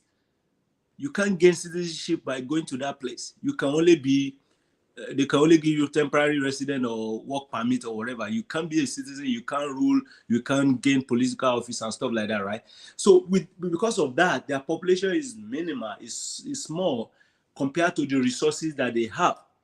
So they can decide to contract all their activity to contract, outsource it and contract it out. Why they get so much money to even give to their citizens on monthly basis. It's completely two different things. You can't compare it. It's different. It's not going to work that way. You see what I'm saying? And then when we are also looking at countries like America and some other developed countries like that, we have to look at how long have they been existing and been practicing it. America has existed for over 300 years. For goodness sake, Nigeria is not even up to 100 years yet. And yet, even in America, we still have chaos every now and then. Shooting in primary school, in secondary school, in elementary school, in Walmart, in market, and the likes of it. Political formula and strategy that they are using. People are not saying that. People are not talking about that. So if we are talking about Agbero or whatever, they are all over the place, around the world. They are just modernized in some places compared to some places. They are there. They are there. If you talk about standard of living, there are people living under the bridge, even in the United States. There are people that are homeless. There are people that are unemployed, that are getting unemployment benefit and stuff like that on a monthly basis. Right? So that is why, like places like America will say, don't think of what America will do for you. Think of what you will do for America. So the mindset of the people over there is more of like the government did not do X, Y, Z. What are you doing yourself to better yourself and your community and the country and the state where you are? That should be the question. We should flip it around. Because Okay, I know that we can say that, hold on one second, we can say that the race system is slow to complete because they've embezzled the money. Of course, there might be element of truth there, right? But the situation of traffic, the traffic condition, the transportation condition in Lagos today, let's compare it to what it was 10 years ago. Is there improvement? That's number one. Is there improvement? Are there more means of transportation now compared to before? Those are the questions that we need to be looking at. That's what I will use to assess an individual that is in office, right? And if this person is in office and did X, Y, Z, right? Why has those things not been done long time ago? Because some people were there 50 years ago, 20 years ago, right? Why were those things not done at that time? Because when things are done, right, it look easy, like, oh, I could do it, but you didn't do it. You see what I'm saying? The usual refinery, it might be a one-man business like this, but Nigeria have been crying of refinery. I've been crying of taking the crude oil to a foreign land to refine and buying it back at an expensive rate for more than 3 decades. Nobody did anything for it. So if somebody take a step to do it now, I give that person credit. I don't care whether it's one-man business or whatever. If someone take that step and actually did it now, that things are even harder than it was before when they were having the crude oil when it was a federal government cake that everybody was cutting and sharing and eating it with 2 hands and 3 hands, right? Nobody thought about building a refinery. Now that the crude oil, the price, the worth of it has even dropped significantly. If somebody is thinking and is not just thinking and making decision and taking action to even set up something, I give that person credit. That's just me personally, right? Also is that if you talk about standard of living, individuals have a lot to do, right? Because the state is generating $77 billion monthly, does not mean that's going to come to your pocket. It's come to the using of the brain.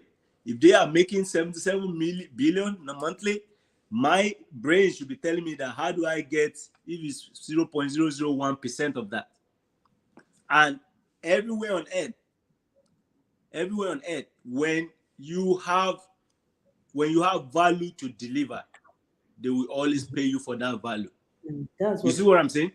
If the government has produced, if they produce the basic amenity, if there is the road, transportation, good transportation, road network, electricity is improved upon and stuff like that, you can't really discredit it. It's what you do with your time and your resources that determine what you get out of it.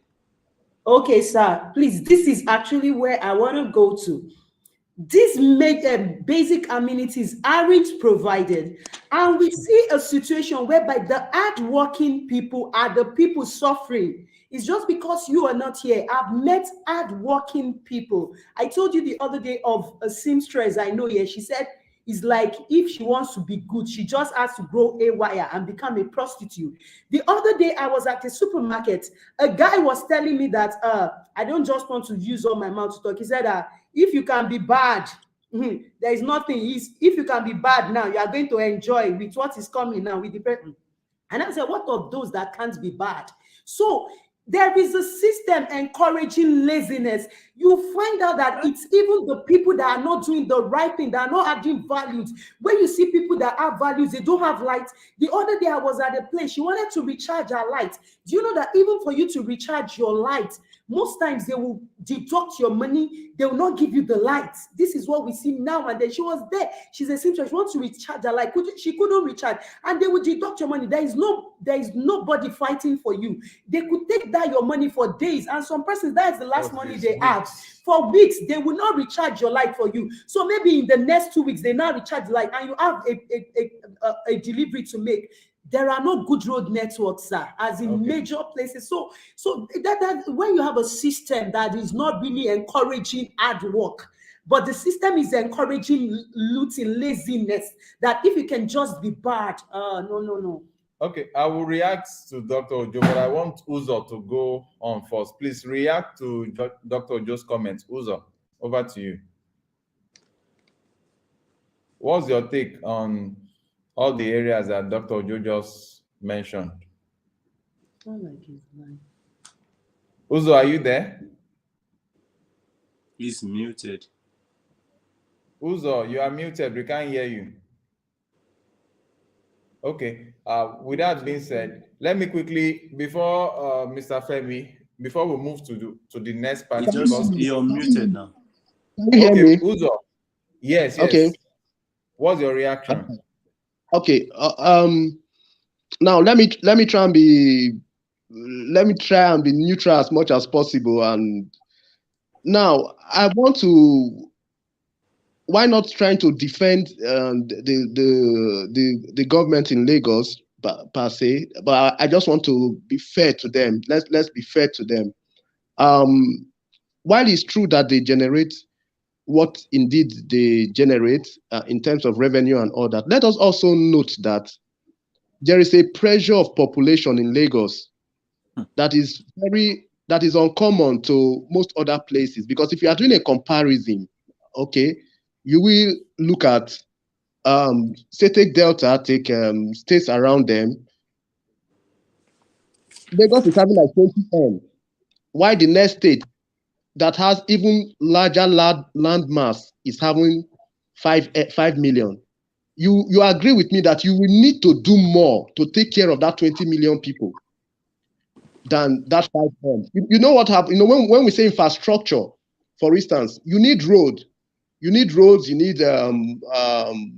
rail, water, whatever. It's easier for you to cater for 5 million people, of course, you know, than to cater for 20 million people. You know, and you know the unfortunate truth is that Lagos, with what it has, with all the, you are correct when you say things are bad, things are that there in Lagos, but it is still far better than many of these states that have 5 million or 6 million people. If you travel around, you see what I'm saying. And it's not just the money. There are states that receive oil money, as in big time oil money. They give them NDDC funds. I'm from Delta State, I know what I'm saying. NDDC fund, they get oil money, derivative and all of that.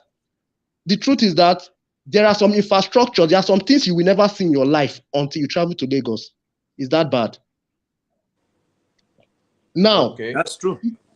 It is not perfect. Okay, it is not perfect, but we need to also give the people that are doing those things some credit. I'm not going to all the other things that Dr. Joe have said. Attracting business. We know what the leaders from 1999 in Lagos they've done to attract business to their states.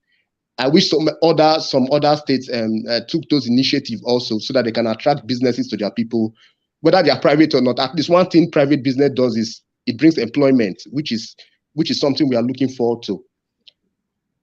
Okay. Now, having said that, at times too, we want to taste something new, and from my own point of view, and from my own, if I think of where I'm coming from too, I would love one day to see somebody of maybe outside.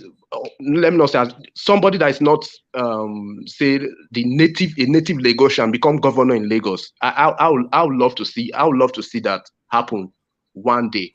I'm not talking 2023 just like that, but it's something that inside of me I would love to see happen. Somebody that is not. You don't want it to happen. Wait now. Wait, Uzo, answer this next question. How soon would you like that to happen in your state, so that maybe I can come over and become the governor of your state, so that I can have a feel of me, a Lagosian, being the governor of your state. Where they have that on, because I can do a lot of great things that will benefit the entire country. Make me the governor of that place. I promise you. 4 years is more than enough. Hold on now. No, I give credit to people in Lagos. I give credit. You guys are welcoming and all. You've welcomed people, and they've also contributed in Lagos. I give credit to that. What I'm saying is, haven't contributed that much, haven't understood the place that much, and say maybe you were born, you spent like 40, 50 years of your life there. It only makes sense that a share of the pie in terms of leadership, should also come. No, you might talk of other places. In our places, we don't have that. We don't have the experience of people coming and staying that way. Uzo. That's why I said yeah. Uzo, let me be very, very direct. Because we are going into, we just finished dissecting APC. We are going to some other parties now to dissect them as well. Because just like Buhari will say, we belong to no one. Now, by God's grace, you and I, we finished from the same school, right or wrong? Yeah, you are correct. Okay. Correct, sir. Okay. And while I was in school, do you know much about me as taking tutorials and the likes? Yes, I can remember. I can remember those. Okay. And I graduated best student in my department. Are you aware of that? Yes. Okay. Now, at that point in time, my interest was to become a lecturer. And when I approached my department, the first 2-3 things that was staring at me on the face made me to quickly change my mind that if this is the kind of setting, then I don't want to belong there. They made it point blank to me that it will be difficult for me to be retained in that faculty. Are you with me? Yeah, I'm with you. It will be difficult for me to be retained as a lecturer in that faculty because I am not from Benin. I am not from Edo State. And immediately they did that, I said, wow, this is wonderful. I am not that kind of person that will come and be struggling over what is not given to me on merit. I carried my bag, and as God will have it, I was absorbed into the banking sector before I retired at 35. Now, with that being said, that's just for me to work, to teach people. If you know me very much in school, then people were paying as much as 500 naira per courses that I take per semester to train them, to teach, to the extent that I was teaching even my classmates and all the likes, they did not give me the opportunity to flow in that aspect. Maybe by now I would be thinking of I would have been coming closer to being a professor, but they made me change my mind that wow, what kind of arrangement is that? I don't want to be doing about talk by for any small gods in the department. I just left them. Now, with that kind of first experience, you now want me to believe that Nigeria has matured. Look at matures of what? That Nigeria has now matured into that realm whereby as a Lagosian, we should just open our portal because we are inviting. Everybody knows that Yorubas are very warming and loving. That we are inviting, that even after the Civil War, while everybody was showing the Eastern people some red flags, we were accepting, we were receptive to the extent that we brought in a whole lot of Igbo people to stay with us, and it was nice time just to reconcile the nation back. So do you now think it is logical for me to now lose my culture, to lose my value, to lose that thing that makes me stand out as a Yoruba person, that makes me stand out as, oh, I'm a Lagosian? Do you now expect me to now throw that away because I want to play to the gallery of allowing a non-indigene to come and rule over me in my own homeland? I don't think that makes sense. Nobody does it anywhere. Let's be fair. I don't It's think okay that makes to have sense. the constitution. It's okay to have the constitution say X, Y, Z, but at the same time, we know ourselves. We can't be deceiving ourselves. I can't go to Port Harcourt and say I want to be a governor. Not even a chancellor. They made it point blank to me that if It's that not is not going to work, I might be the best, I might have the brain, but because of this, it will be hard. And they were already showing people that were singing my praise, people that were calling me to come and have VC's handshake. They were already telling me, they were changing the story. I was like, this was not people that were already telling me that don't worry, with this kind of this thing, they will retain you. When they just show me that attitude, I just carry my bag. That why will I be struggling with people on something I got on merit? You gave me the certificate, best graduating student. So why should I now? I want to do this thing. You're not telling me that it'll be difficult. I don't want to go and meet any senior person and start begging around. So please, it is high time. One thing I discover about Nigerians is that most times we don't think two ways, and especially the Yoruba race. The Yoruba race are still carried away now. They are not reflecting on what is coming to meet Look, them. for me, right? As I said earlier, this is still a storm in a teacup. It's a storm. All this politics is a storm in a teacup. I don't want to even believe that Yorubas are welcoming. I would just say Yorubas don't care. They don't care. If you want to come. If you want to go to Enugu, go. If you succeed, fine. If you don't, Nigerians don't really care. They don't care. If you so long as any place is peaceful and is conducive for business, they will go. The Ogbomoso people, they are also travelers like the Igbos. They are everywhere in the country. You understand? So it's not as if one tribe is more welcoming than the other. Who cares? If you go to Lokoja today, right? I went as Secretary General of Actors Guild of Nigeria. We went to see the governor. The governor was Governor Idris at that time. You understand? He even gave us land. He gave us land.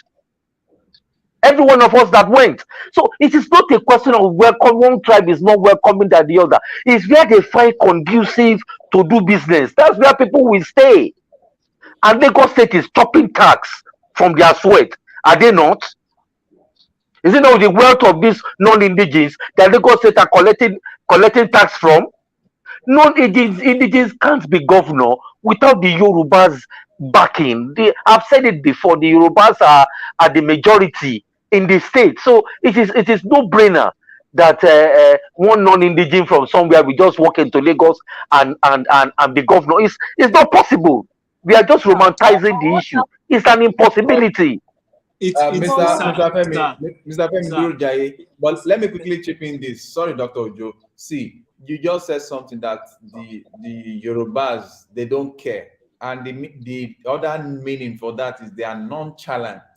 They are nonchalant about No, it because no. I don't mean they are nonchalant. No, don't misquote me. Just like most tribes in Nigeria, they don't really care. If I go to Enugu today and I find I can do my business in Enugu, I will settle down in Enugu. How many Yorubas are living in Enugu that they will now be able to contest and win what's called local government chairmanship in one of their local governments? Politics, democracy is a question of numbers. The reason why Igbos win in maybe areas like Ajao, right, is because they live more there. It's a simple question of number. You understand? Mr. Femi, sir, let me quickly state Yes. this. In the last Yes. election, They won Lagos. They won. Who is the day? What I'm saying is that the political LP Labour Party won Yes. extensively in Lagos. That even the margin between the ruling APC party and LP was so insignificant. And Okay. I want to from here move to the next. That's why I'm creating this. Now, Okay. looking at Yorubas, the people, the indigenes of Lagos, if care is not taken, they might be carried away. They might be carried away in such a way that they do not notice some handwritings on the wall, maybe because of they are just angry. They felt denied during the EndSARS. They felt a whole lot of stuff. But what I'm saying is that even if you are looking for a change, be constructive about your change, so that what we are complaining in what is that which people are complaining? People are complaining that Bola Tinubu is a what's it called? That is a non-Lagosian, but is from what's the name of that place? Osun State, Iragbiji. Yeah, Yes. that came to dominate Lagos, and according to what they are Yes. saying, that he put Lagos in his pocket. But let us not forget, Yes. Osun State is still a Yoruba land. Correct. Now, my own is that if Tinubu that is coming from Osun State, according to what they are saying, can so much pocket Lagos and so much have power in Lagos like that, how will it now be if, because we are not doing our calculations and permutation well, we now hand over Lagos to a non-indigene of To Lagos? a Fulani man, for example. To a Fulani, you understand? You can imagine. Now, by the time, see, it is very sweet. Oh, power corrupts absolutely. Before people get into power, they might still be claiming they know God. But when they get that power, something will change about them that even God can be confused. Now, what I'm trying to say is that if care is not taken with all these boiling emotions and the like, some people will just, without using their brain, they will just continue to thumbprint to sell Lagos more than this one they are crying off. Because whether you like it or not, this Bola Ahmed Tinubu is still a Yoruba man. He might have his excesses that people are complaining. But by the time you now see it to a man, which is also what the whole country is trying to fight against, in the sense that they are when they are saying ranching, that they want Fulani to have ranch all across this thing, to claim lands all across this thing. The Igbos rejected it, the Western rejected it. But now we are carried away now. Everybody is looking at Peter Obi, for example. I'm using Peter Obi. Peter Obi is a different breed of one person, but we are not spending time to understand all the other people we are just thumbprinting for because we love Peter Obi. Because you love Peter Obi, you did not spend time to look at who is that local government chairman that you want to bring in, who is that House of Representative person that you want to bring in, who is that person that you want to bring in. Because we should not try to correct one mistake. We should not make generational mistake. Because already now, whether we like it or not, the Yorubas have already sold Lagos themselves.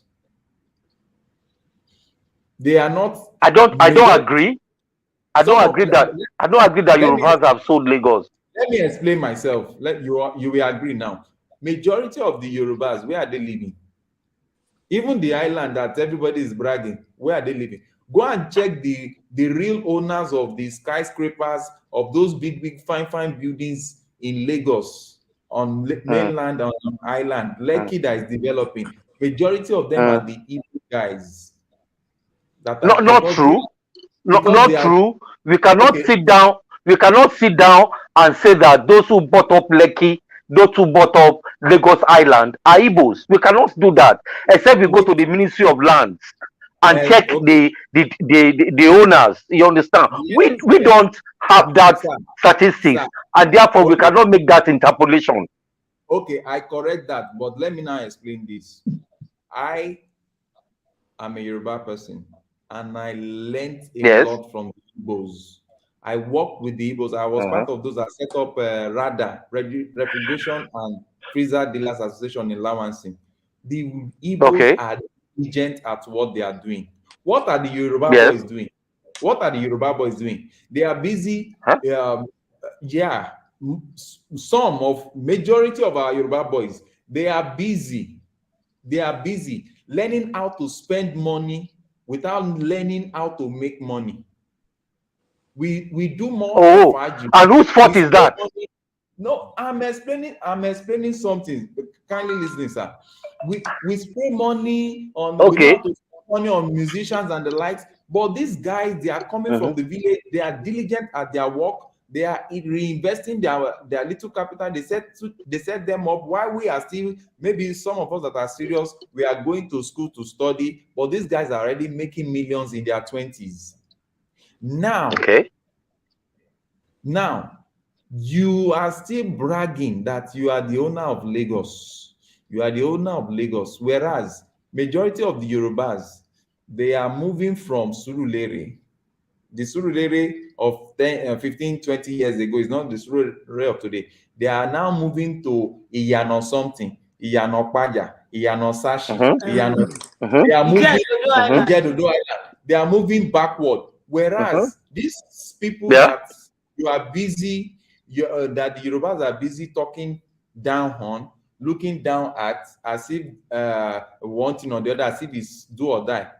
These people are industrious. They are taking charge. They are planning their money well. They are buying the structures and the likes of them. Although some other quarters are saying that they are busy developing somebody else's place. But let me tell you, if this trend continues like this, somebody said that 55 years time, the Yorubas will be having non-indigene as their landlords. So it's not a quarrel. But what I want is already happening. What I want to bring out is in this video. Let's look at this video. Let's look at this video thoughtfully, and let's look at some permutations here. Whole town. People say Gbaribo gentle. Gbaribo whole town. Enjoy that to me. Àgbàlagbà sọ wípé yíyọ ẹkùn ọ̀rọ̀ tí mo fẹ́ sọ kó pọ̀. Tẹ́ bá fẹ́ Olújídé tó ní experience mo ti dé. If you are looking for somebody that will fight after you have given them the ticket, it is me. The third question, can you please tell me the Oriki of Lagos? I do not know the Oriki of Lagos. I'm sorry to disappoint you. I don't know the Oriki of Lagos. ọgbọ́n. Arọ́mọdé kò má má já o, Èkó arómìsá lẹ́gbẹ́lẹ́gbẹ́. Arọ́mọdé kò má má já, Èkó arómìsá lẹ́gbẹ́lẹ́gbẹ́.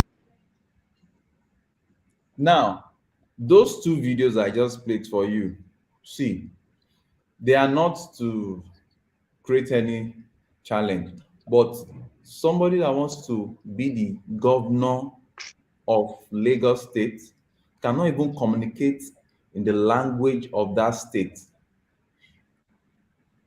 Lagos is not saying that guy is not, is not saying that guy is not our son, but our son that does not have interest in our language, in our communication skill, that cannot, is speaking more like Chinedu from Anambra. He's speaking more like Chukwudi. As I am a Yoruba person, I can speak Igbo because I had love and interest to learn Igbo while I was doing the freezer business. I can come here and say Afambo Chinedu in Okuya. So let's now look at this next one. Look at this. These are some areas in Lagos. Because while we are trying to cure one issue, we should not create more issue. These are area. I think this one is my. Let me see if I can see this well. This is Chidiebere Kingsley Nwanga. He's even going for Surulere constituencies too. Okay. Let's look at the next one. This one will probably be in charge of Mr. Femi's constituency. This is Oshodi Solo. Okay. This one is Oshodi Solo. The one of Oshodi Solo. This one has already won. I would like to come. I'm coming, sir. I don't want to miss out something. This one is Ali Mosho. This Olushola Umeadi Azubuike. Then this one, sorry, the last one there. This one is Nick Chinonso Okoye. This one is for Ibejuleki constituency. It's fine. It's not a challenge. All these are not challenge. But what I'm saying is that, can you say that this party doesn't have, there is no Yoruba, a typical Lagosian that this party would have put forward and maybe supported them with the next person in line from, what's it called, from the tribe? Is it that this party is now turning to become Igbo party? Okay. I would like to respond. Wait, sir, let me make my point so that I'm not misinterpreted. We are looking at, people are trying to run away from a Tinubu because they felt Tinubu is pocketing Lagos with people that are his friends and that have heard it so much, family members and all those stuff. Is taking over everything. But when we now have another party that majority, what everybody is looking at is the number one person that has character, that is not a tribalistic person, is more for Nigeria according to the analysis on it.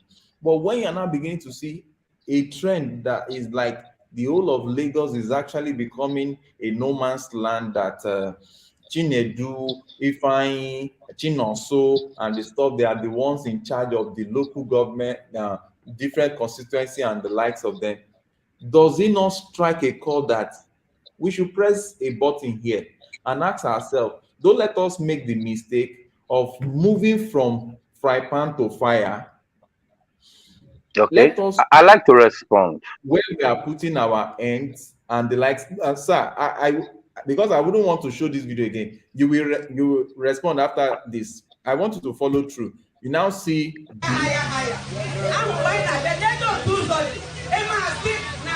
Lagos is working. Where is it working? Where is Lagos working? Is it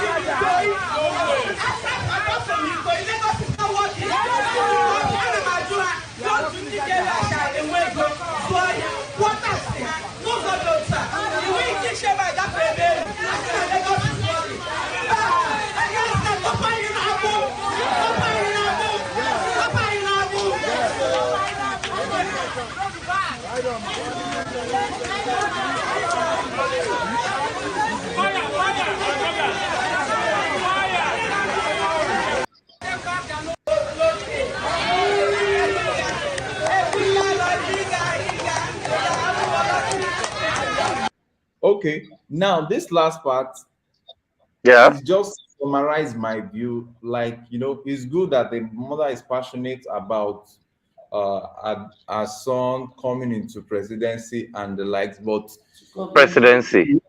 to governorship rather. Sorry for that. To governorship, but like, can this can there be a rework so that the party is not looking like a weaponized Igbo version of taking over the whole of Lagos State? Because I think they could have done their permutation better. That, oh, this, we are coming to somebody that gave you the environment to do your transaction, to have a peaceful, because if you have a peaceful relationship, that's what even gave you the space, the peace to say you want to compete. So shouldn't it have been done in a more better way than this, that is now painting too much over? It's like the Igbo and the Yoruba boys and the likes that are even, most of them, they are not even voting. Most of them are playing football during election day. And before you know it, even those that now have the PVC, maybe because we are angry with what the government has done to us and the likes. A lot of us are not even looking at PDP as an option.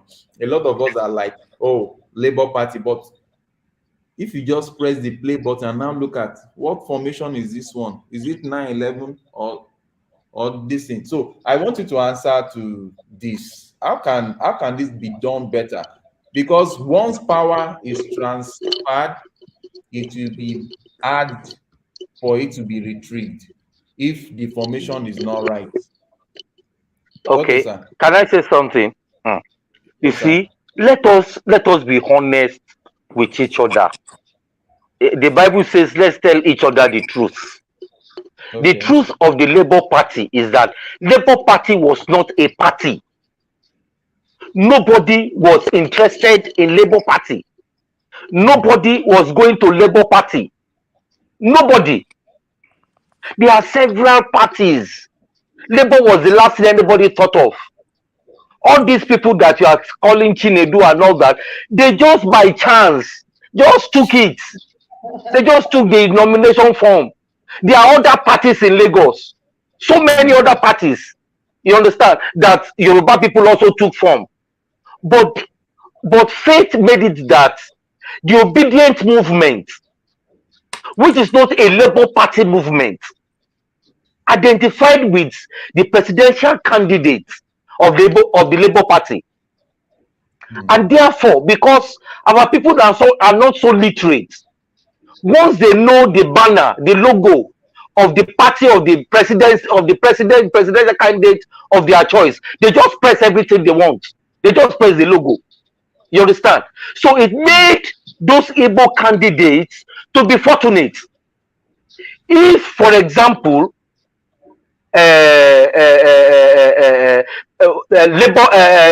Peter Obi went to ADP, for example, it went to ADP, and the obedient movement adopted ADP as their party for this election, they will press every candidate on ADP. That is what is happening to Labour Party. There is no design. It is just purely accidental. Purely accidental. So it's not as if we said, oh, okay, we are going to form a Labour Party and the Igbos are going to take preeminence. No. They were just lucky that those who took form, who took the Labour form when Labour Party was not a party, a lot of them are Igbos. I have a friend, Uche, who was the gubernatorial candidate about 4 years ago in one of these small political parties. Yes, because it was the one that took the form. If Labour Party if we had obedient movement 4 years ago, Uche would have been the person they will vote for as governor. So it's just pure fate. It's just luck. There's no design. There's no Igbo design for Labour Party. None. No Igbo design. It's just accidental that the obedient movement adopted Labour. Who knows 4 years down the line, the obedient movement might adopt APC if they see a candidate that they believe in. So let us not follow this APC instigated ethnic campaign in this election. It's deliberate. They are afraid of losing power. That's what is wrong with them. Let them pay for not doing their work well. If APC have done well, if APC have carried Lagosians along, they have not stolen our palliatives, they have not stolen our money. Nobody will be thinking of Gbadebo. Nobody. We'll be rooting for Sanwo-Olu. Sanwo-Olu has done one term. We have seen what he can do. He should go and sit down. Let somebody else also try. If Gbadebo does not do well, we will remove him in the next 4 years. It's as simple as that. Okay. That's my take. So before you go, can you tell me, Mr. Femi, can you tell me one thing, just one, if there's any, that Sanwo-Olu actually did well, or he failed woefully, score 0? Okay, let us talk about the BRT, because I use public transportation more in Lagos. You understand? When they started the BRT and the vehicles are very sweet, very beautiful, air conditioning, they gave it to their boys. You understand? I think one of the Tunumbus was in charge of the BRT at that time. As I speak to you, doctor, the BRT has been run down.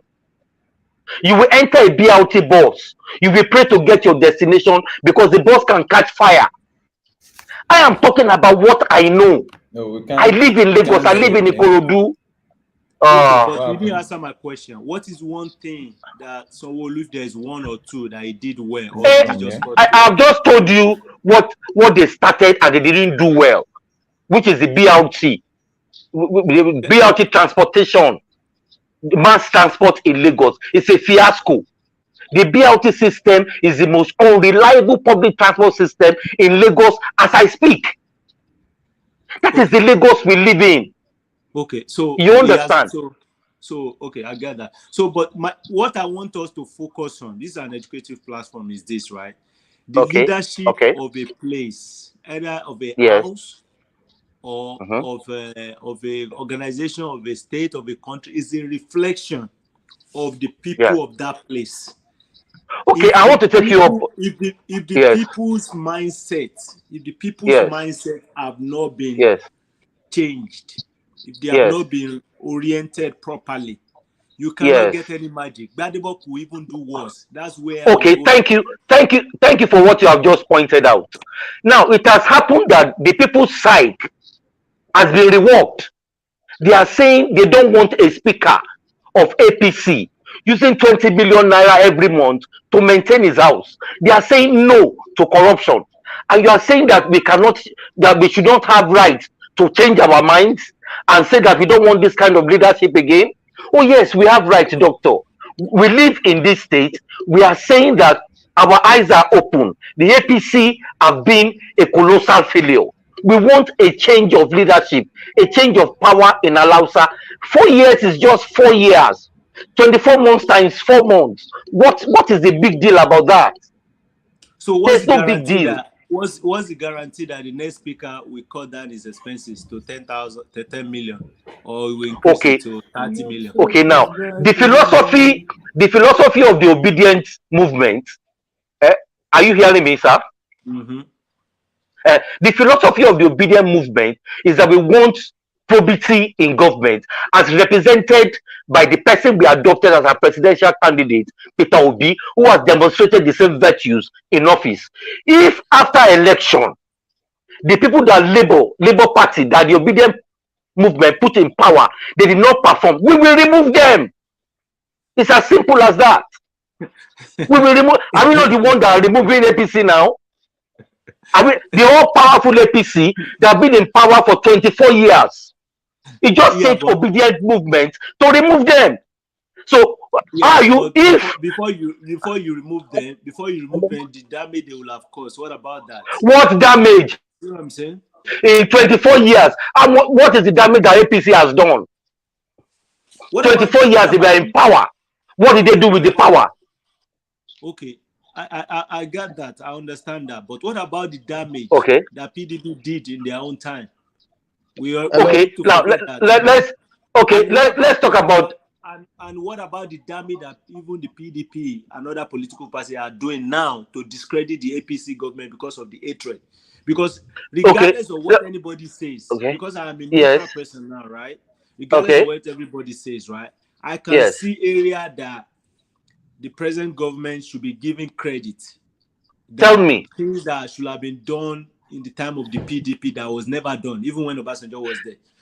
PDP is not. We are talking about Lagos. Don't mix Lagos. You are mixing Lagos with national politics. Hold on, sir. Don't mix it.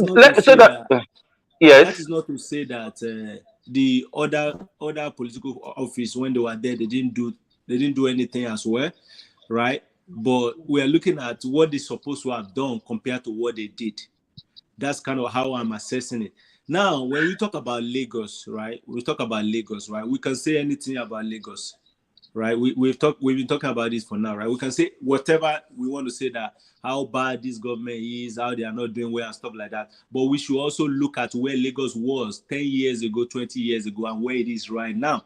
And we should also look at what the population of Lagos was at that time and now. And we should now look at what the Chinedu will do tomorrow with the problem on ground, if he's going to be able His name is Gbadebo. His name is Gbadebo. His name is Gbadebo. Let me give you an instance of the monumental failure of the APC government in Lagos. Lagos is mostly water, my brother. Lagos is mostly water, right? Now, water transportation in Lagos is like the old Molue, moving coffin. I travel by water sometimes, and I'm not sure I will get to my destination alive. That is the Lagos that we have been in for 24 years. We are still using canoe speedboat for 24 years. So what have they done that has transformed Lagos in 24 years with the amount of resources that Lagos has? So if you want to talk about what happened 10 years ago and what happens now, I can assure you there have not been any significant change. The APC government is through and through corrupt, and we want a change. We want a change. So how long will it take Gbadebo to fix this problem, though? Do we know? See, government is a continuum. You see, because I live in Lagos, I can give you instances, right? The last governor, Ambode, there's a place called in Ikorodu, where a Greek area called Ishawo Road. It's a road that connects to Alausa, right? What Ambode did was to break all the rights of way. He broke houses, he broke shops. He was ready to do the road. And then the powers that be in Lagos said it was not settling them enough, and they did not give him a second term. As I speak to you, 4 years down the line, the road is still there, uncompleted. I am talking about what I know. I know this APC government. They are irresponsible and they are corrupt. Someone who is even Labour Party, PDP. There's none of them. No, you see, Labour Party has not come to government. PDP has not gone. That's why we're even scared, because we don't even no. The ones you know, they are criminals, right? So let us try the ones that we do not know, and they are trying them for just 4 years. The ones that have been there, they have spent 24 years, and Lagos has not been transformed. With the humongous amount of internal generated revenue, Lagos is still like a village. I tell you that. Tell me, is there pipe-borne water in Lagos? Dayo, tell us where you live. Do you have pipe-borne water? Yes, those are the factors. Which pipe-borne water do you have? I did. I dug the hole myself. Oh, you dug it yourself. Where is your government that has been in power for 24 years? That's what I'm saying, doctor. It's not bad if you dug it yourself. It's not bad. No, you see, actually, we are not supposed to dig boreholes indiscriminately. I'm telling you, it affects the lower bed of Lagos State. Even Commissioner of Health has come out to say that the boreholes that we drink in Lagos is unfit for animals. Please Google what I've said. The Commissioner of Health for Lagos State came out to say so, and they have not provided pipe-borne water in 24 years of their stay in Lagos. So I live in Lagos, doctor. These people are monumental failures. I see. What we don't understand is that there are a lot of this problem. We are only trying to use band-aid to cover a deep wound. It's not a problem that just arises. It's a fundamental problem that has been there for a long time. Was there a master plan? Was there a master plan in the Jack Conde was governor. Jack Conde as an indigene. That's why I want indigenes to be governor of Lagos State, not all these Iraqi bandits, those criminals from outside Lagos. Jack Conde is from, I think it's from Badagry. Where is Jack Conde from? He's from Badagry. But I know it's an indigene of Lagos. He was the one that set up Radio Nigeria. He was the one that set up LTVA. He was the one that set up Lagos State Polytechnic. He was the one that set up LASU. He set up so many institutions in Lagos. He was the one that broke all the rural roads. He was the one that did it. He's a Lagosian. He's an indigene of Lagos, and he spent only one term, 4 years. And we are talking about bandits that have spent 24 years in Lagos. Please, doctor, have respect for us that live here. We know what we are saying. If you say APC has failed, they have failed. They have failed. I grew up in Lagos. I was born in Lagos, in Mabo Street in Surulere, number 22, Kofo Hospital. I drank pipe-borne water. The pipe-borne water has dried up. It has dried up. All the chemicals in the water board have been stolen by Tunumbu's appointees. I'm telling you what I know. We need a change in Lagos, not because we just want a change. This government of APC for 24 years has failed Lagos. You, doctor, I put it to you. If you come to Ikorodu, you cannot board the canoe to Lagos, to Marina. You cannot board it. You cannot board it. I put it to you. Mr. Femi. So I understand. Yes. For me, I understand the frustration. How will you understand those failures? How will you be saying that to Dr. Ojo? You want to kill him? To enter boat. No, you should come and enter boat now. Let Dr. Ojo come and enter boat. 3 times. 3 times I've been in that boat. Wait, let me tell you my experience as a Lagosian. 3 times I have entered that boat, right? And in the middle of the sea, the boat stalled. And you have to start repairing the boat in the middle of the sea. Doctor, if I did not have a strong heart, I would have collapsed. 3 times it happened. And you say that is a city. Let me say this. A lot of problems are not stuff that's just started now. It's fundamental problem. There was no structure. There was no plan. There was no. But really doctor, 24 years. 24 years is for you to have a structure. Let me finish. I'm listening, doctor. I'm listening. So if we look at where things are working, the way they do things are different. You see what I'm saying? Before you talk about building house, before you talk about building city in some places, first and foremost, either the military will have already occupied that place and make sure the whole place is actually livable before they will now move them away and now start doing infrastructure, talking about electricity, talking about telecommunication, talking about. It is when all those are now installed and good road and water before they now start building structure.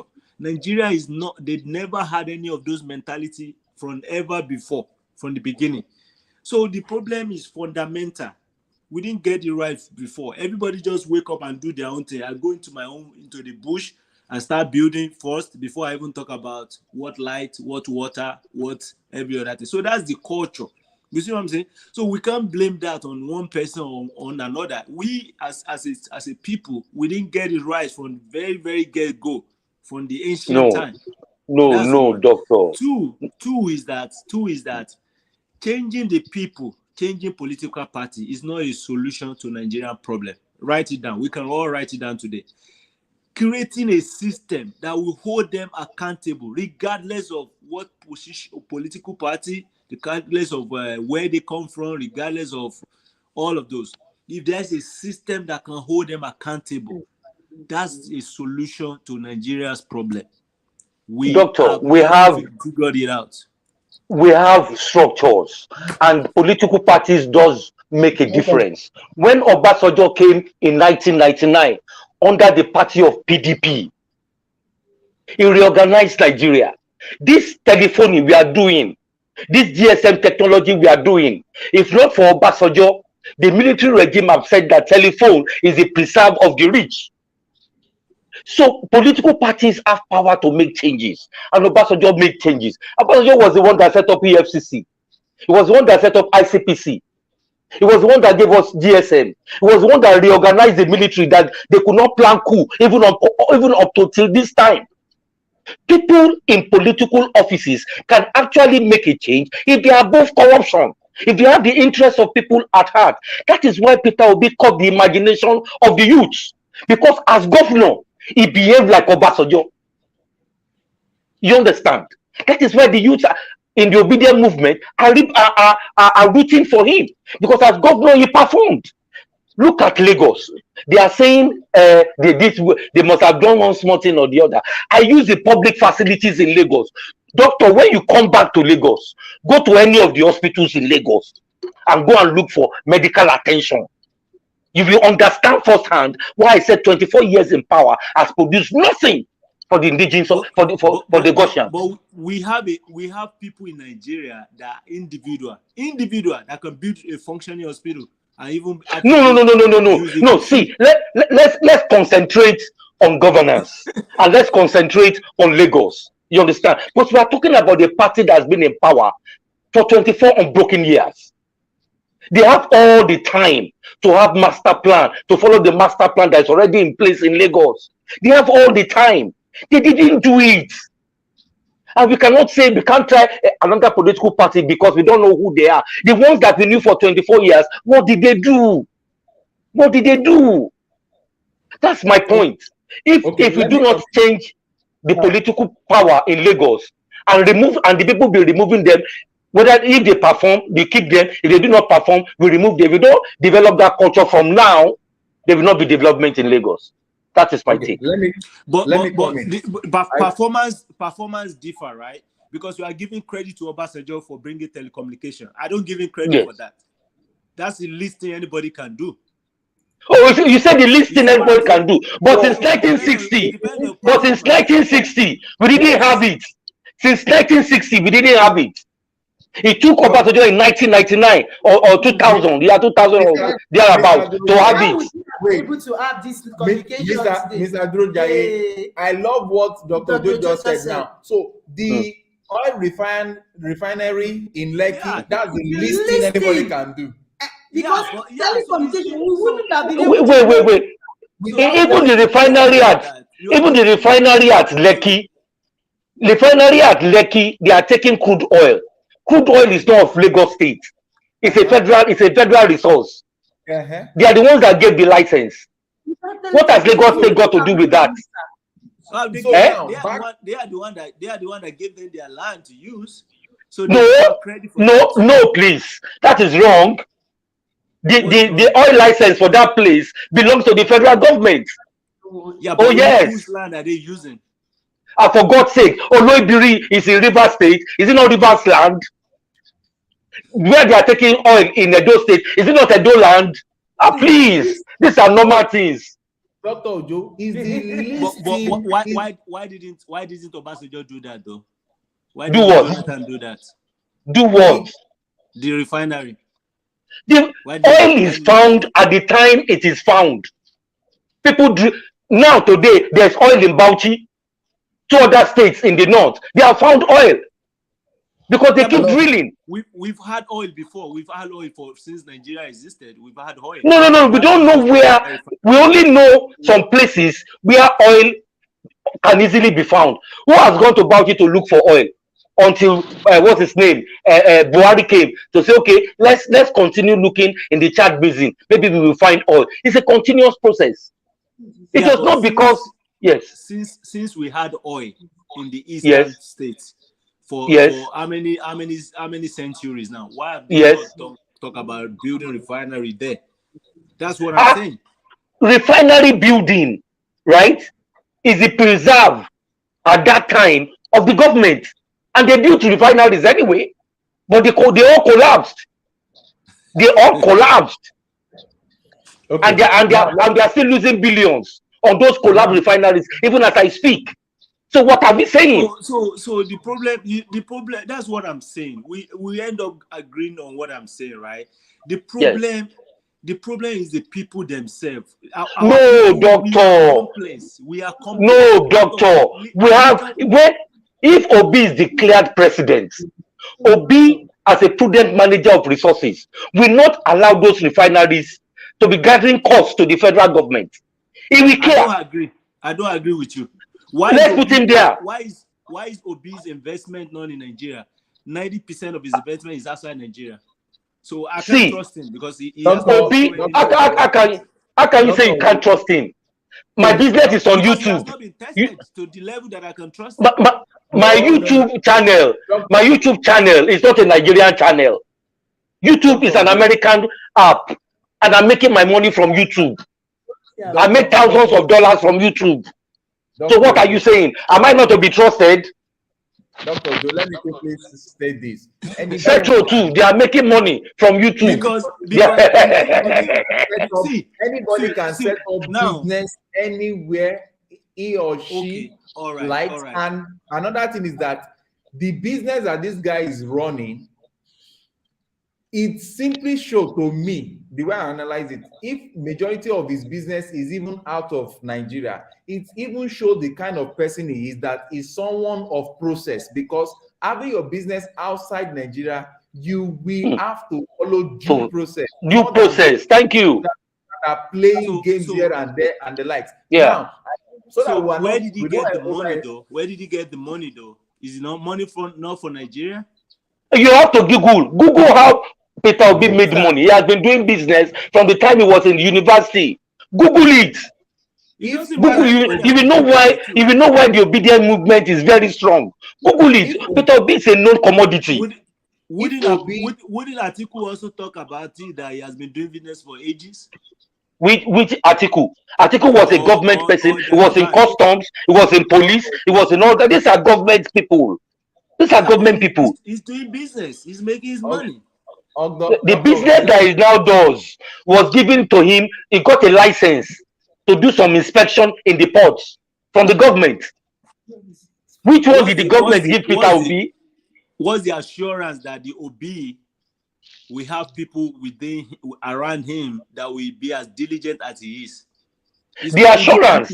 We always point about the leader, right? We don't know that the leaders, the individual that is the head, does not make the whole show happen. I agree with you. Around them. I agree with you. When Obi was governor, you understand, he moved his state. He had the commissioner for education. Together, they worked together. They moved his state from the 26th in WAEC to number 1. Tell me, in 24 years of APC in Lagos, have they ever come to number 1 in WAEC? 24 years. Okay, let me. You see, that is my point.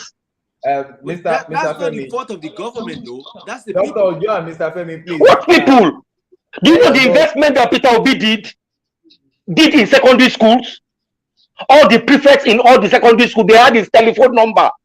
His security dues, his security votes, the one that Ashiwaju and Sangolu are spending, are chopping personally. He made sure that he spent them in those schools. He gave them generators. He bought them computers. That's how he was able to achieve it. It's not about the people. Mr. Femi. It's about the governor. Okay. I'm listening to you, Setro. Let me quickly state here. It is not an argument. It is not an argument anywhere that Obi has outstandingly unique record, either home or abroad. Otherwise, such would have been used against him till now. He was checked inside out. Clean. But that is not the side we are going to now. We are done with Obi. We are done with the part of Obi. Obi's own is now left in the hand of the court to Exactly. decide whether he truly won the this or that. But what we are saying here is that there is an adage in Yoruba that says, when we are crying, we should be seeing the road.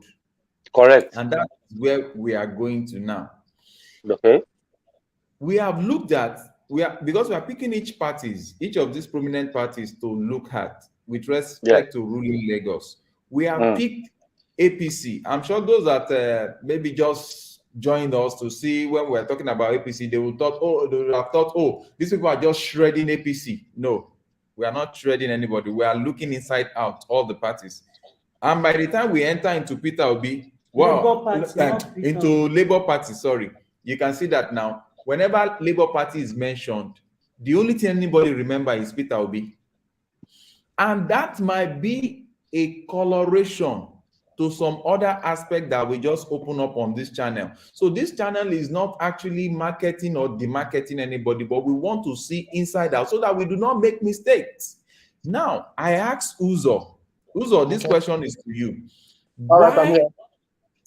We are talking about APC. We are going to Labour Party with a young man that is an architect. I've listened to him. It sounds very interesting. It sounds very intelligent and the likes. He's from this popular family of the Rhodes family in Lagos Island. But nobody is talking about the PDP gubernatorial candidate. So what can we say about the PDP gubernatorial candidate? Because I want people to be able to weigh their option, because somebody like me, when I was voting the last time, I did not pick the same. I did not pick across and say this party, just pick everything. No, I was looking for the person. Oh, this one will give me this. Bam. Okay, for this other vacancy, this one will give me this. It is high time we remove that party logo from people's eyes so that they can read in between the line. It will preserve our heritage. It will make us to choose the right person at the right place so that we don't just pick in somebody that doesn't have the mindset. Maybe he just sheepishly bought the form, and at the end of the day, he got lucky that he was picked. He will come with this strange mindset of a Lagosian, of a Nigerian rather, and do what other politicians have been doing. So what is your take? Can you tell what is your take with respect to this? Uzo. Okay, Uzo. Okay. All right. Thank you, guys, Dr. Joe, Mr. Femi. Personally, I really don't know much about Jandor. I really don't know much about him. And now, and this one thing about the opposition. This one thing about the opposition. Even like I said before, even though I would like somebody of say my type, my tribe, a stranger to be one day, I want it to be based on merit, based on track record, and this is where I think the opposition is lacking. Jandor, per se, the only thing I know about him, I know he worked with Fashola in Fashola's government as an aide. I can't really pinpoint his portfolio at the time, but he was an aide in Fashola's government, and then he had some businesses around that he's done. But for his campaign has not been very inspiring to me, to be honest with you. You know, I think that this vibe of, and this is where I think DIV, that's they are all basically riding on vibes of, oh, things are not working, government are failed, so they want to push that narrative so that you just get angry, people don't get angry, and then vote them. Because if we are being honest, at least from my own point of view, from what I've seen, I don't think these guys, even if we need the shortcomings of the current government, these guys have not really set themselves out like a real alternative. When I say real alternative, if you see If somebody's not doing something well, it's not enough to tell me the person is not doing it well. You need to tell me how you will do it better. Yes. I need to see the know-how in you. You understand? These guys, the guys on your position, apart from the vibe that is, that is just telling them, these guys have, like Mr. Femi, have right now applying all the failures and all the this thing with the government. Now, I need on the other side, I need at least this campaign period. I need to be hearing how you will do what you will do. You know, for instance, what I'll just take us back to the campaigns of the election that just ended last Saturday. If you want the Nigerian Economic Summit Group, you know, with all the talk for P2B, and then with the Jagaban, we all the talk around. All of them had their own supporters, but they were asked a question. They asked one question to all the candidates in that that dialogue organized by the NESG. They asked them, looking at our unsustainable debt profile, you know, rising every day, what else would you do to raise funds? Tinubu answered that question and mentioned different things, different from gas and every other thing. Mentioned some other things, how we drop subsidy on forex, and no, he mentions things how he will raise fund apart from borrowing, you know. But when they asked Peter B, he basically flopped with that question. He didn't show that he knows what to do to better the situation so that we won't borrow more. He basically just talk stories and just said borrowing is not a bad thing, and he ended up with saying that in fact if we borrow more. Borrow more. He said that. Yes, I heard him. That what he said at the Nigerian economic. So for me, I'm not so carried away by just the emotion of that these people are not doing it well. Yes, I want a new face, I want this, but that new face must show character and capacity. It has to be on merit, not just on the emotion. Okay, so and then for Jandor, I'm very, very sorry. I wish I could represent him well now and say what he wants to do, but I don't know if any other person out there have heard what he really wants to do and all that. The vibes that come from Jandor or from even Badebo, or they are just opposition. The way they are playing opposition, the way they play opposition in Nigeria. Just tell us the people in government are bad, then try to use their emotion to come in. They are not really doing the opposition the way I will want it. So okay. Now let me just add this to you, Uzo. Okay.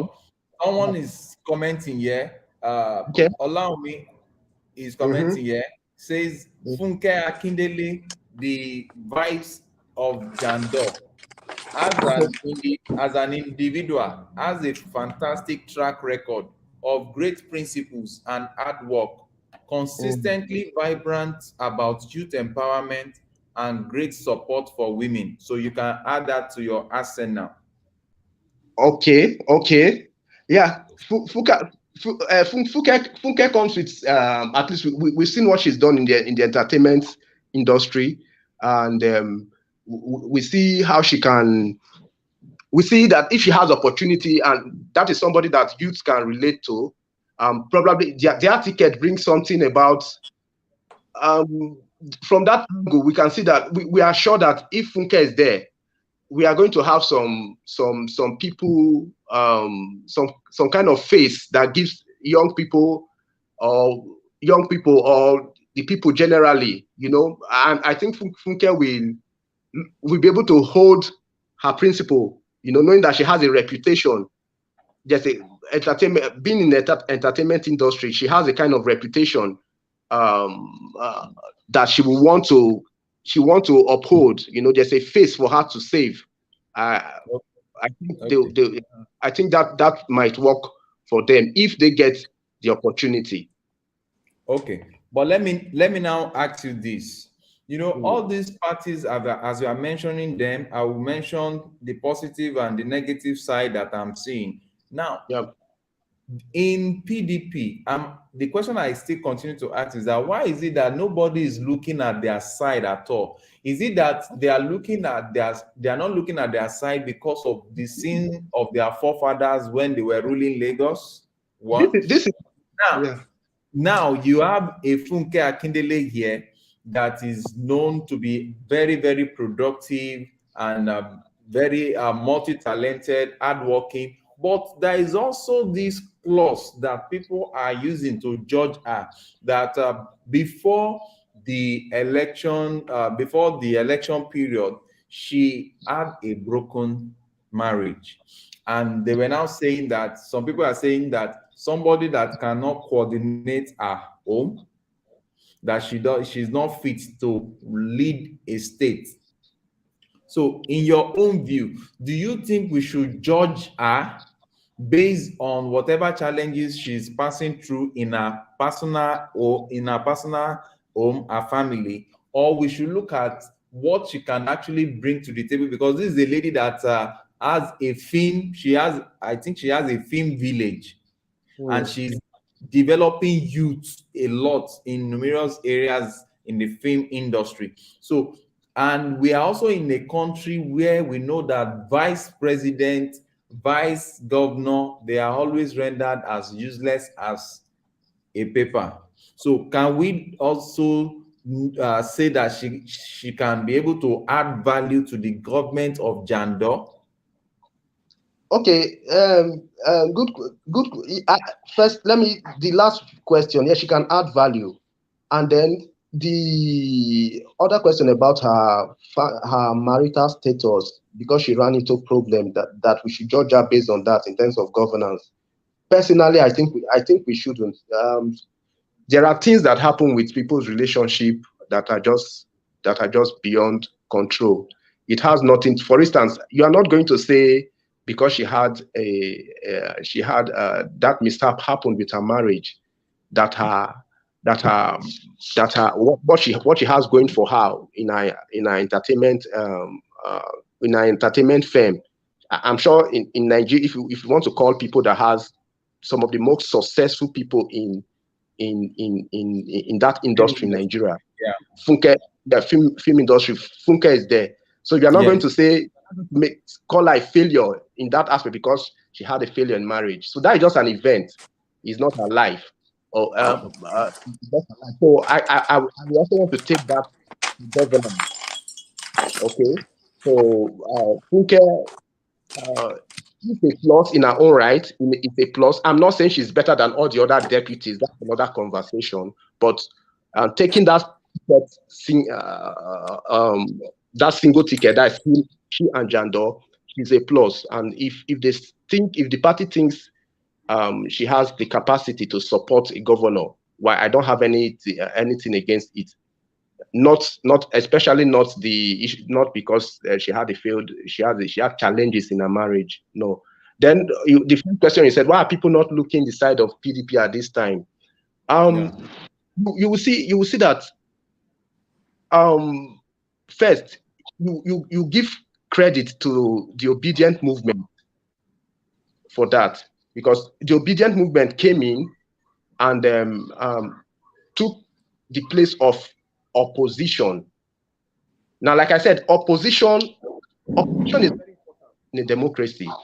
And the truth is that for a long time, the PDP was not playing the role of opposition very well.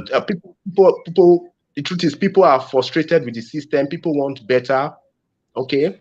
So, and the PDP, for different reasons, their roles before APC came in, one, they were not stellar. They were not. There's really nothing you can hold on to, to say this is why we should look at them. Then, even why they were playing opposition, they were not really playing opposition. And for me personally, good opposition works as a shadow government. If this government is not doing this, if they are not building this, you do not spend. I just think, if I'm listening to you and all you're telling me is how this person is doing bad, I'll think you're trying to just whine me.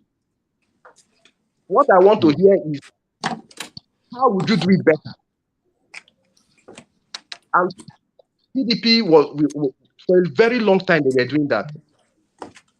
So people who ordinarily who want to look at who wants to look away from the APC, the PDP was not so suitable, even though that is what they could have managed until P2B broke out with a with its own brand story, with its own story, you know. Even though it was not so different, but I think he was able to get into the emotions of people, especially young people. All right, and so he caught something. He caught the reach from himself, and so people started looking in that direction more, making it look like which was the original opposition. You know, looking like they put them aside. But that is just on the face value. But if you look at it deeply, you know, at least going by the last election, by the result we have seen, everybody will go to court to defend what they have. PDP is still second, you know. Let's not forget about that. They are still the main opposition. But I'm glad you said that. You said that. See, the people we are dealing with, they are smart.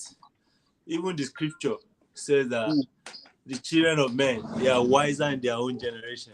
I'm telling you, you think it's by accident? They know what they are doing. So even if he's going to lose, it's not losing to Obi because it's not the middle guy is still there. He's going to fight too. So, but anyway, that is aside. My own is that question that I have for Mr. Setro is this, right? And that's where I'm going to conclude it before I go to sleep because it's already almost 1 o'clock here, 1 a.m. So are you, Mr. Setro? My question for you is this. Are you a local government chairman? Yes or no? I just want a simple answer. Yes or no? Myself? Yes. Are you local government chairman? No, I'm not. Okay. Are you a senator? No. Are you a speaker? A governor? Not at all. At all. Okay, so why are you doing what you are doing for the youth? Okay. Basically, why I'm doing what I'm doing is because of passion I have growing up. I saw a man that made me fall in love with touching lives. And I said to myself that I will spend larger part of my life touching life. And who is that man? That man's name is MKO Abiola. Those that know Lagos City College, Saboyaba, I walk all the way from Fadeyi through MKO Abiola bookshop. You get to MKO Abiola bookshop at about Macaulay Way before you get to my secondary school. Then he was vying for presidency. And before he even came out, this is a guy that normally people will just, when I'm coming back from school, I will see a lot of families there. The guy will come, he will give them food stuff, he will give them money and the likes. And I'm like, what's happening here? They will say, oh, this is Abiola that is a philanthropist. When I heard that word philanthropist, that what does he do? He gives families that are poor, he helps them. So people will line up. So as a child, I said, I want my life to be like this, that I can be able to touch people. You see people crying, you see people praising God for him. So I grew up with that mindset. Now, I find myself that I was looking at the situation of our youth, and I was already, even before this Boko Haram of 18 started happening, I was afraid because I'm seeing so many youth, they are helpless. So many youth are not catered for. So many youth are in need of help, and they most of the time end up snatching bags and the likes from people, committing crime that is not by their will, but situation has put them. So I said, let me see how I can use my platform, which is the YouTube channel. Let me see how I can use my platform to talk about how we can help these youth, to assist them to become someone. So in the year 2018, we did what we call a fashion and food expo. 2019 rather, we did what we call is Fashion and Food, Africa Fashion and Food Expo. In that, we brought in youths that are into fashion and food business. We brought them together, about 300 participants. So we gave them the audience, we gave them the right publicity. There was fashion, what they call it, runway. There were so many stuffs in the process. So many youth life were transformed. As we speak today, some of them are surviving based on that. So it was from there, friends online. It was through what we're doing online that I got to meet people like Dr. Joe, Madam Olaomi, and so many other people. Jim Barak, so many people, Nubimi, Madam Claudia. Madam Claudia is even here. I'll read some of their statements. Madam Claudia is here, Nubimi is here. So it was through this means I met with so many of them. Some of them are non-Africans. Majority of them are Africans in diaspora. Madam Claudia from different people. They were in love with what I was doing with my wife, and they were like, let's see what we can be doing to assist this youth. So that's why we are here. And the reason why we usually bring topics like this to discuss is to sensitize the youth, to prevent them from going into crime, running out of the country to look for pasture, green pasture where there is no pasture, so that they can be empowered. So the foundation is set up to empower youth across Africa that are indigent but diligent youth. So all we do is to ask them what is their area of interest in terms of craft or some skills. So when they mention that to us, we ask them to go and get where they can be trained if they are so far away from us. Otherwise, if they are closer to us, we have a studio, a foundation studio where we train them in photography, videography, fashion, and the likes, catering and the likes. So, but for those that are living afar, we pay for their training closer to their homes. And that is why you have the foundation here. And we bring topical issues in the country, across the globe, to talk about and educate ourselves. We invite great minds like the likes of Mr. Femi Jaye that is doing so well in Nollywood, the likes of people like Uzo and so many other persons that would have joined us this morning. Dr. Ojo, that is a military personnel in the United States Army, and I wanted to say a former Nigerian. So I'm a Nigerian to the core. That is why there's nothing that's going to change that. Is a Nigerian, is a US citizen. I'm a Nigerian American. Yeah. He said he's a Nigerian American. He's a Nigerian American. He's a Nigerian American. He's also a business consultant. So he's wide. He has read wide and is affecting life with his mission on earth, and is supporting the foundation as well. So that is why we are here.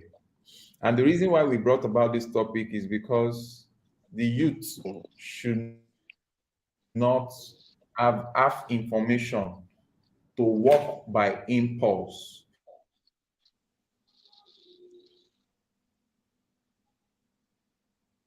Because majority of these votes, majority of the election you are seeing in Nigeria, they are determined by the youths in Nigeria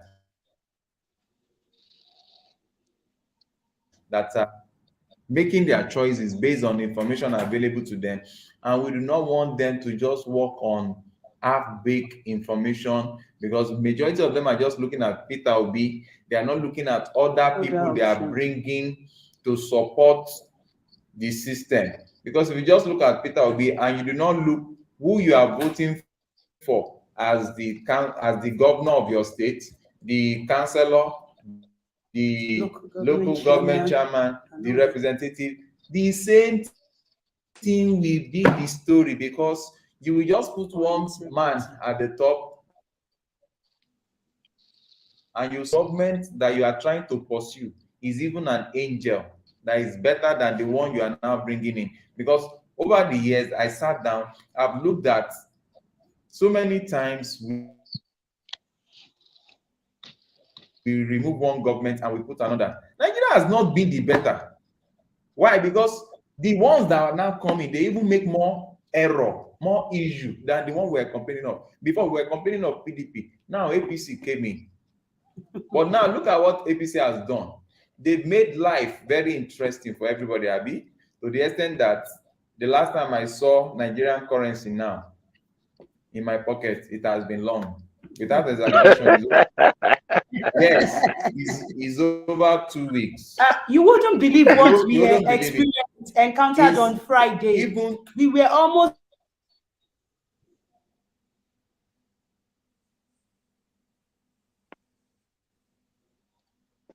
because we need to be seeing your face as we are saying this, so that you understand what we are going through. Is it me? To the extent that I had to lap my wife, I had to carry her on my. It was a bike rider that gave us tea. We had to carry ourselves, and it got to a point when we were coming. The businesses we wanted to transact with people, they were telling you, "Give me cash." We had an opportunity of getting the old notes that they rejected it. That was said to be okay. They rejected the old notes. Then after that, they almost fought with us. Don't let us go into nitty-gritty. To the extent that even when we now transfer, yes, they will not get the alert and they will not allow you to go. You must wait till the transfer is confirmed. And a single transaction, you can spend 3 hours until the person of your life. So they want you not to vote for Buhari. In agree. Dollar was now cheaper to access. It was easier for us to access dollar in Nigeria, even till now as we speak. But about 2 weeks ago, there was no more dollar again. Yes. In the bank. But I can tell you, it was only till the day before yesterday or so. It was Friday that we now got good news that dollar is now available for us to access. So as we speak now, it is easier to collect dollar in Nigeria than to see Naira. So I explained that so that you can reason well. Do you think that is the changing of government that matters, that will give us the result? Because all the government we have changed, all the one party to the other that we have changed, they have not given us any result. Instead, they have made life more hard for us. So that is a question we need to answer. So we are appealing to youth as you go to vote this coming weekend. Vote value. You need to vote wisely. You need to vote value. And while you are voting value, you also need to check. Do not sell your heritage for free. Because if you are saying that you have sold yourself to Tinubu in Lagos, that is a Yoruba man, what will now happen when you now sell your state to a Fulani man or to a non-indigene, that at the end of the day, you will now have to struggle so much before you can get the real or indigene of the state that are efficiently effective back on stage. So I just feel we should discuss this matter so that we don't jump from fry pan to fire. And in the course of this discussion, I also see reason, especially when everybody was talking, I now begin to see reason that sometimes we are just carried away with what people have not done, that we begin to neglect the little they have done. And we should always demarcate between the up, which is the central system of government, from the local, which is the governorship and the local government. They are more closer to us than the presidential. So my advice is that every youth out there, before you thumbprint, think very well, because you might just be thumbprinting your inheritance away you might never recover from it. Thank Say you. true. Say So, true. Mr. Setro, thank you. Why I asked that question? Why I asked that question is there's a reason why I asked that question, and the reason is that I see a lot of people these days now, looking for every opportunity to get to that political office, and from my own analysis, I know that the purpose why, if the mindset is right and the focus is right, it is to serve the people, right? When they get to that office. So it shouldn't be a do or die, because do you really know that without winning an election and without even running for an office, you can individually or as a team come up with policy and implement such policy to benefit your family, your neighborhood, your community, and the country as a whole. You see what I'm saying? So I see that why wasting a lot of resources, energy, causing chaos left, right, and center within the state and in the entire nation. People can actually come together to start solving those problems, just like the Central Foundation is doing. That's why I'm asking if he's actually running for an office so that we can vote for him too or not. And he's not doing that, but he's doing such. Central Foundation is doing such a huge task. Dr. Helping the Joe, government. Dr. Joe, please let me cut in. All these political offices, they are just for 4 years. What Right. I and my wife are doing are for lifetime. For lifetime. You see what I'm saying? There are different You see what I'm saying? So we also have to let the youth know. We are also sending this message out to the youth and to the politicians that it is not enough to just want to get to the office for 4 years. If the mindset and the focus is right, it shouldn't be something people should be dying and fighting for. Because individually and as a political office, as a politician, can actually team up without getting to the office and actually impact their neighborhood, their community, their country. They can actually implement those policies that they want to go and do when they get to the state government or when they get to the presidential villa. They can actually implement that policy without even getting there. So that tells us a lot, right? So these are the kind of things that I think in the long run will help that nation, when people realize that they do not actually necessarily have to get to a political office or run for an election and win an election before they can actually make a difference. That is what is happening in those developed world and those countries that we look up to. Because a lot of people are waking up every day and are thinking, what can I do for my country? What can I do for my country? And they are doing it. Yes, Doctor. While I agree with you to largely, we must understand that supportive groups like the Cetrus, right, ought not to be the main people that are the drivers of the economy, because the amount of money available to them, although they are doing so much, is little. The states that have so much money are expected to do so much more. You understand?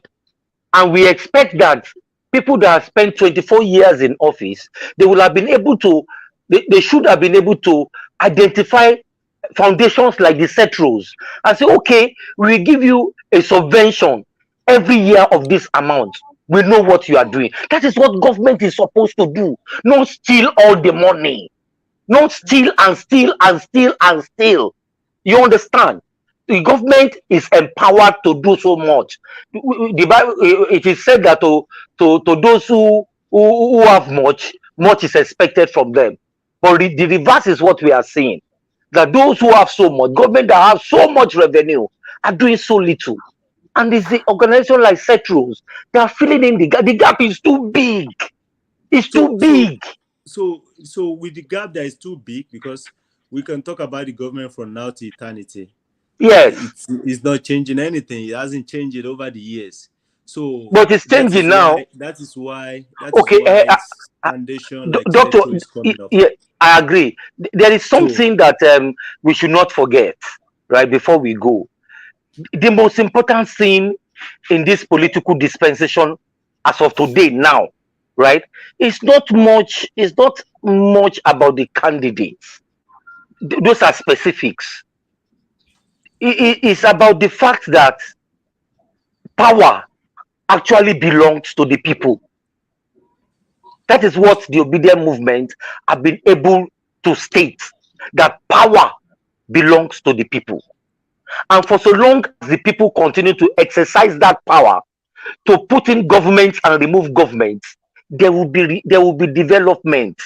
There will be a change. It's a long time. You see, what is happening now, if you recall, history keeps repeating itself. What happened now happened in 2015. There was a Buhari movement that was called change. Anybody that Buhari raised up his hand automatically won that post. That is what is happening now. Anybody that will be raises his hand wins that position. That is what is happening now. But what did they do with it? They squandered all the money that PDP government left. They squandered it and put Nigeria into debt. So you see, my position is, look, government has a responsibility. In short, our elected representatives are paid so much money to do their job. They should do it. They must do it. They cannot abdicate their responsibility for organizations like the Centros. They must not. Organizations like the Centros are supportive, and they should support Centros.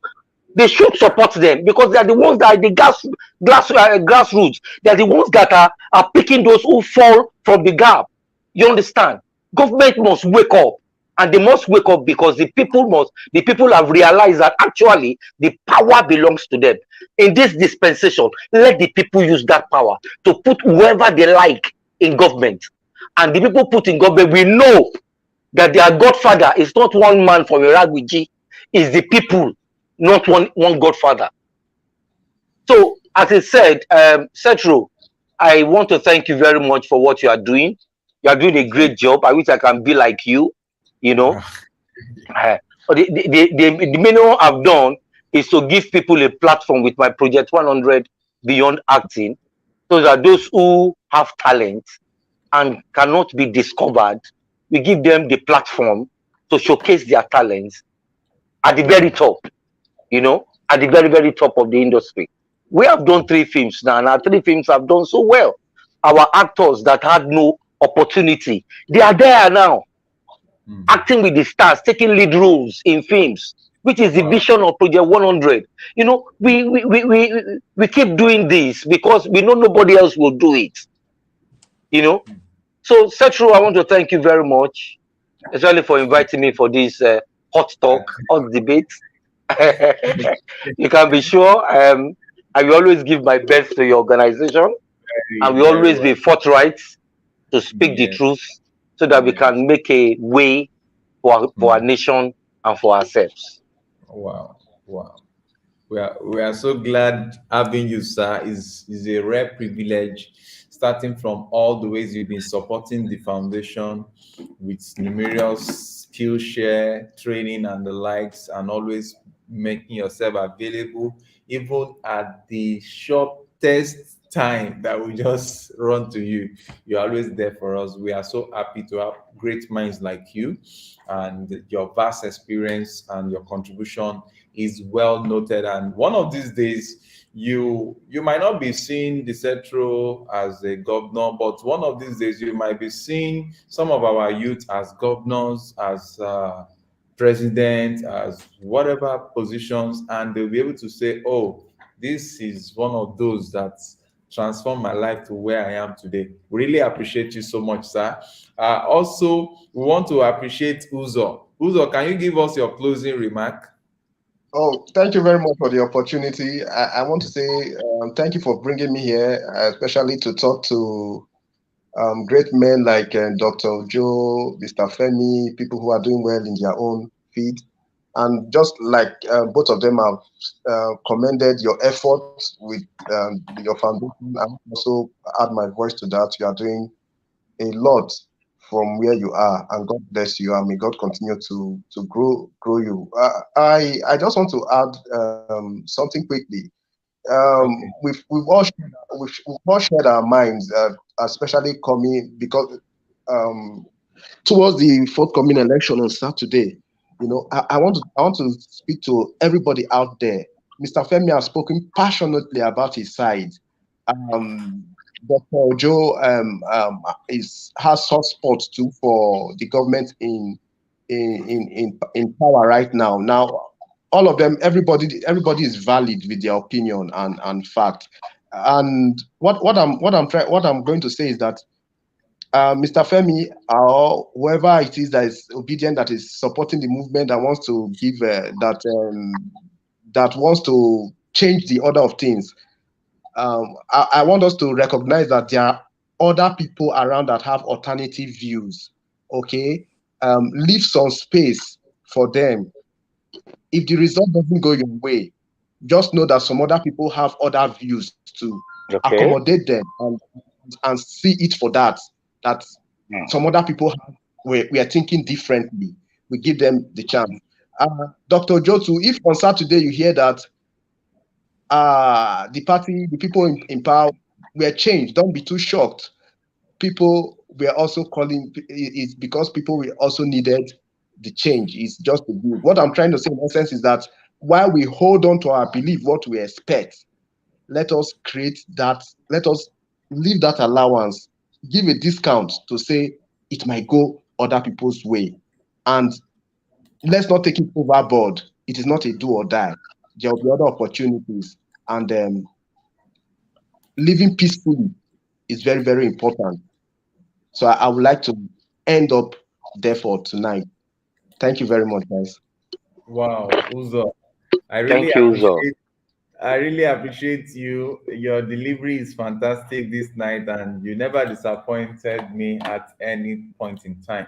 So glad having you on ground. So, Dr. Ojo, I want you to give your rounding up speech. Yes, thank you. My rounding up speech is there's no need to kill yourself on one election or the other. Whatever policy, whatever plan, whatever great idea anybody has, they can implement it without running for office, just like the Cetro is doing. People like that, we need more of people like that that will actually touch the lives that matters, the ones that will be there in charge tomorrow. Because if we take care of them now and help them get it right, get right mindset and be thinking the right direction, there's no way they will not have pity on us. There's no way they will not have pity on the country. There's no way they will not do good. So that's my take. That's what I want to close with. And of course, I mean, I'm not even there anyway, so I don't support anybody. I'm not supporting anybody, any political office whatsoever. But I'm more of that. This country should focus and start thinking the direction of setting up a system, not just any system, something that is really, really solid, that can hold whoever get to the office accountable. That's it. Thank you. Wow. Thank you so very much. Before I give my own summary, I just want to appreciate Game Amp Me for coming on board. It's been lovely having you on ground. That's no being me. And Madam Olaomi, we are so glad having you on ground. Madam Claudia, wow, we're so glad having you on ground. And okay, well, okay, I think this is still Madam Claudia Safari Manuel. We really appreciate everyone. But please, to all the citizens of Lagos, Nigeria, we beg of you, irrespective, just as you have seen that we went through each of the political parties, the three popular political parties, we dissected the good and the other negative side of each We do not want anyone to take anything over the board. Please, whether your candidate win or not, the main thing is that we want development, because Africa needs to be developed, and we should not bring in sentiment. We should not vote on emotion. We should not fight after the election. Whoever wins, we just wish them good luck, and we want them to succeed, because without mincing words, all politicians all over the world, they are the same. So if you kill yourself, if you decide to kill yourself on Saturday because of the political party that you are speaking of this baby grammar on, after you are dead, they will shake hands with their oppositions and they will settle it. You can see Tinubu already calling other parties that he wants to run an inclusive government. But what about those that killed themselves during the last election? They are gone. So please stay away from violence. Don't let anybody destabilize you on the basis of what's it called, religion or your ethnicity. Don't let anybody put divide. Get out there, whoever you like to vote for, vote wisely, make your choice sensibly. Don't just cast your vote without thinking twice. I wish every one of us the best. From the Centrals, we want to say thank you so very much. You can join us next time on Sunday. Every Sunday, 9:30, we have different topics. We would have sent out flyers before the the Sunday. So I'm sure that by next week Sunday, we'll already be knowing, we'll already be in the know of who is going to win Lagos State. Whoever comes to play, wish them good luck. So thank you so very much. Bye-bye, everyone. And from this, my beautiful hot baby girl, she's saying bye-bye. Bye. Bye. Bye. Bye. Thank you. Bye bye, everybody. Bye.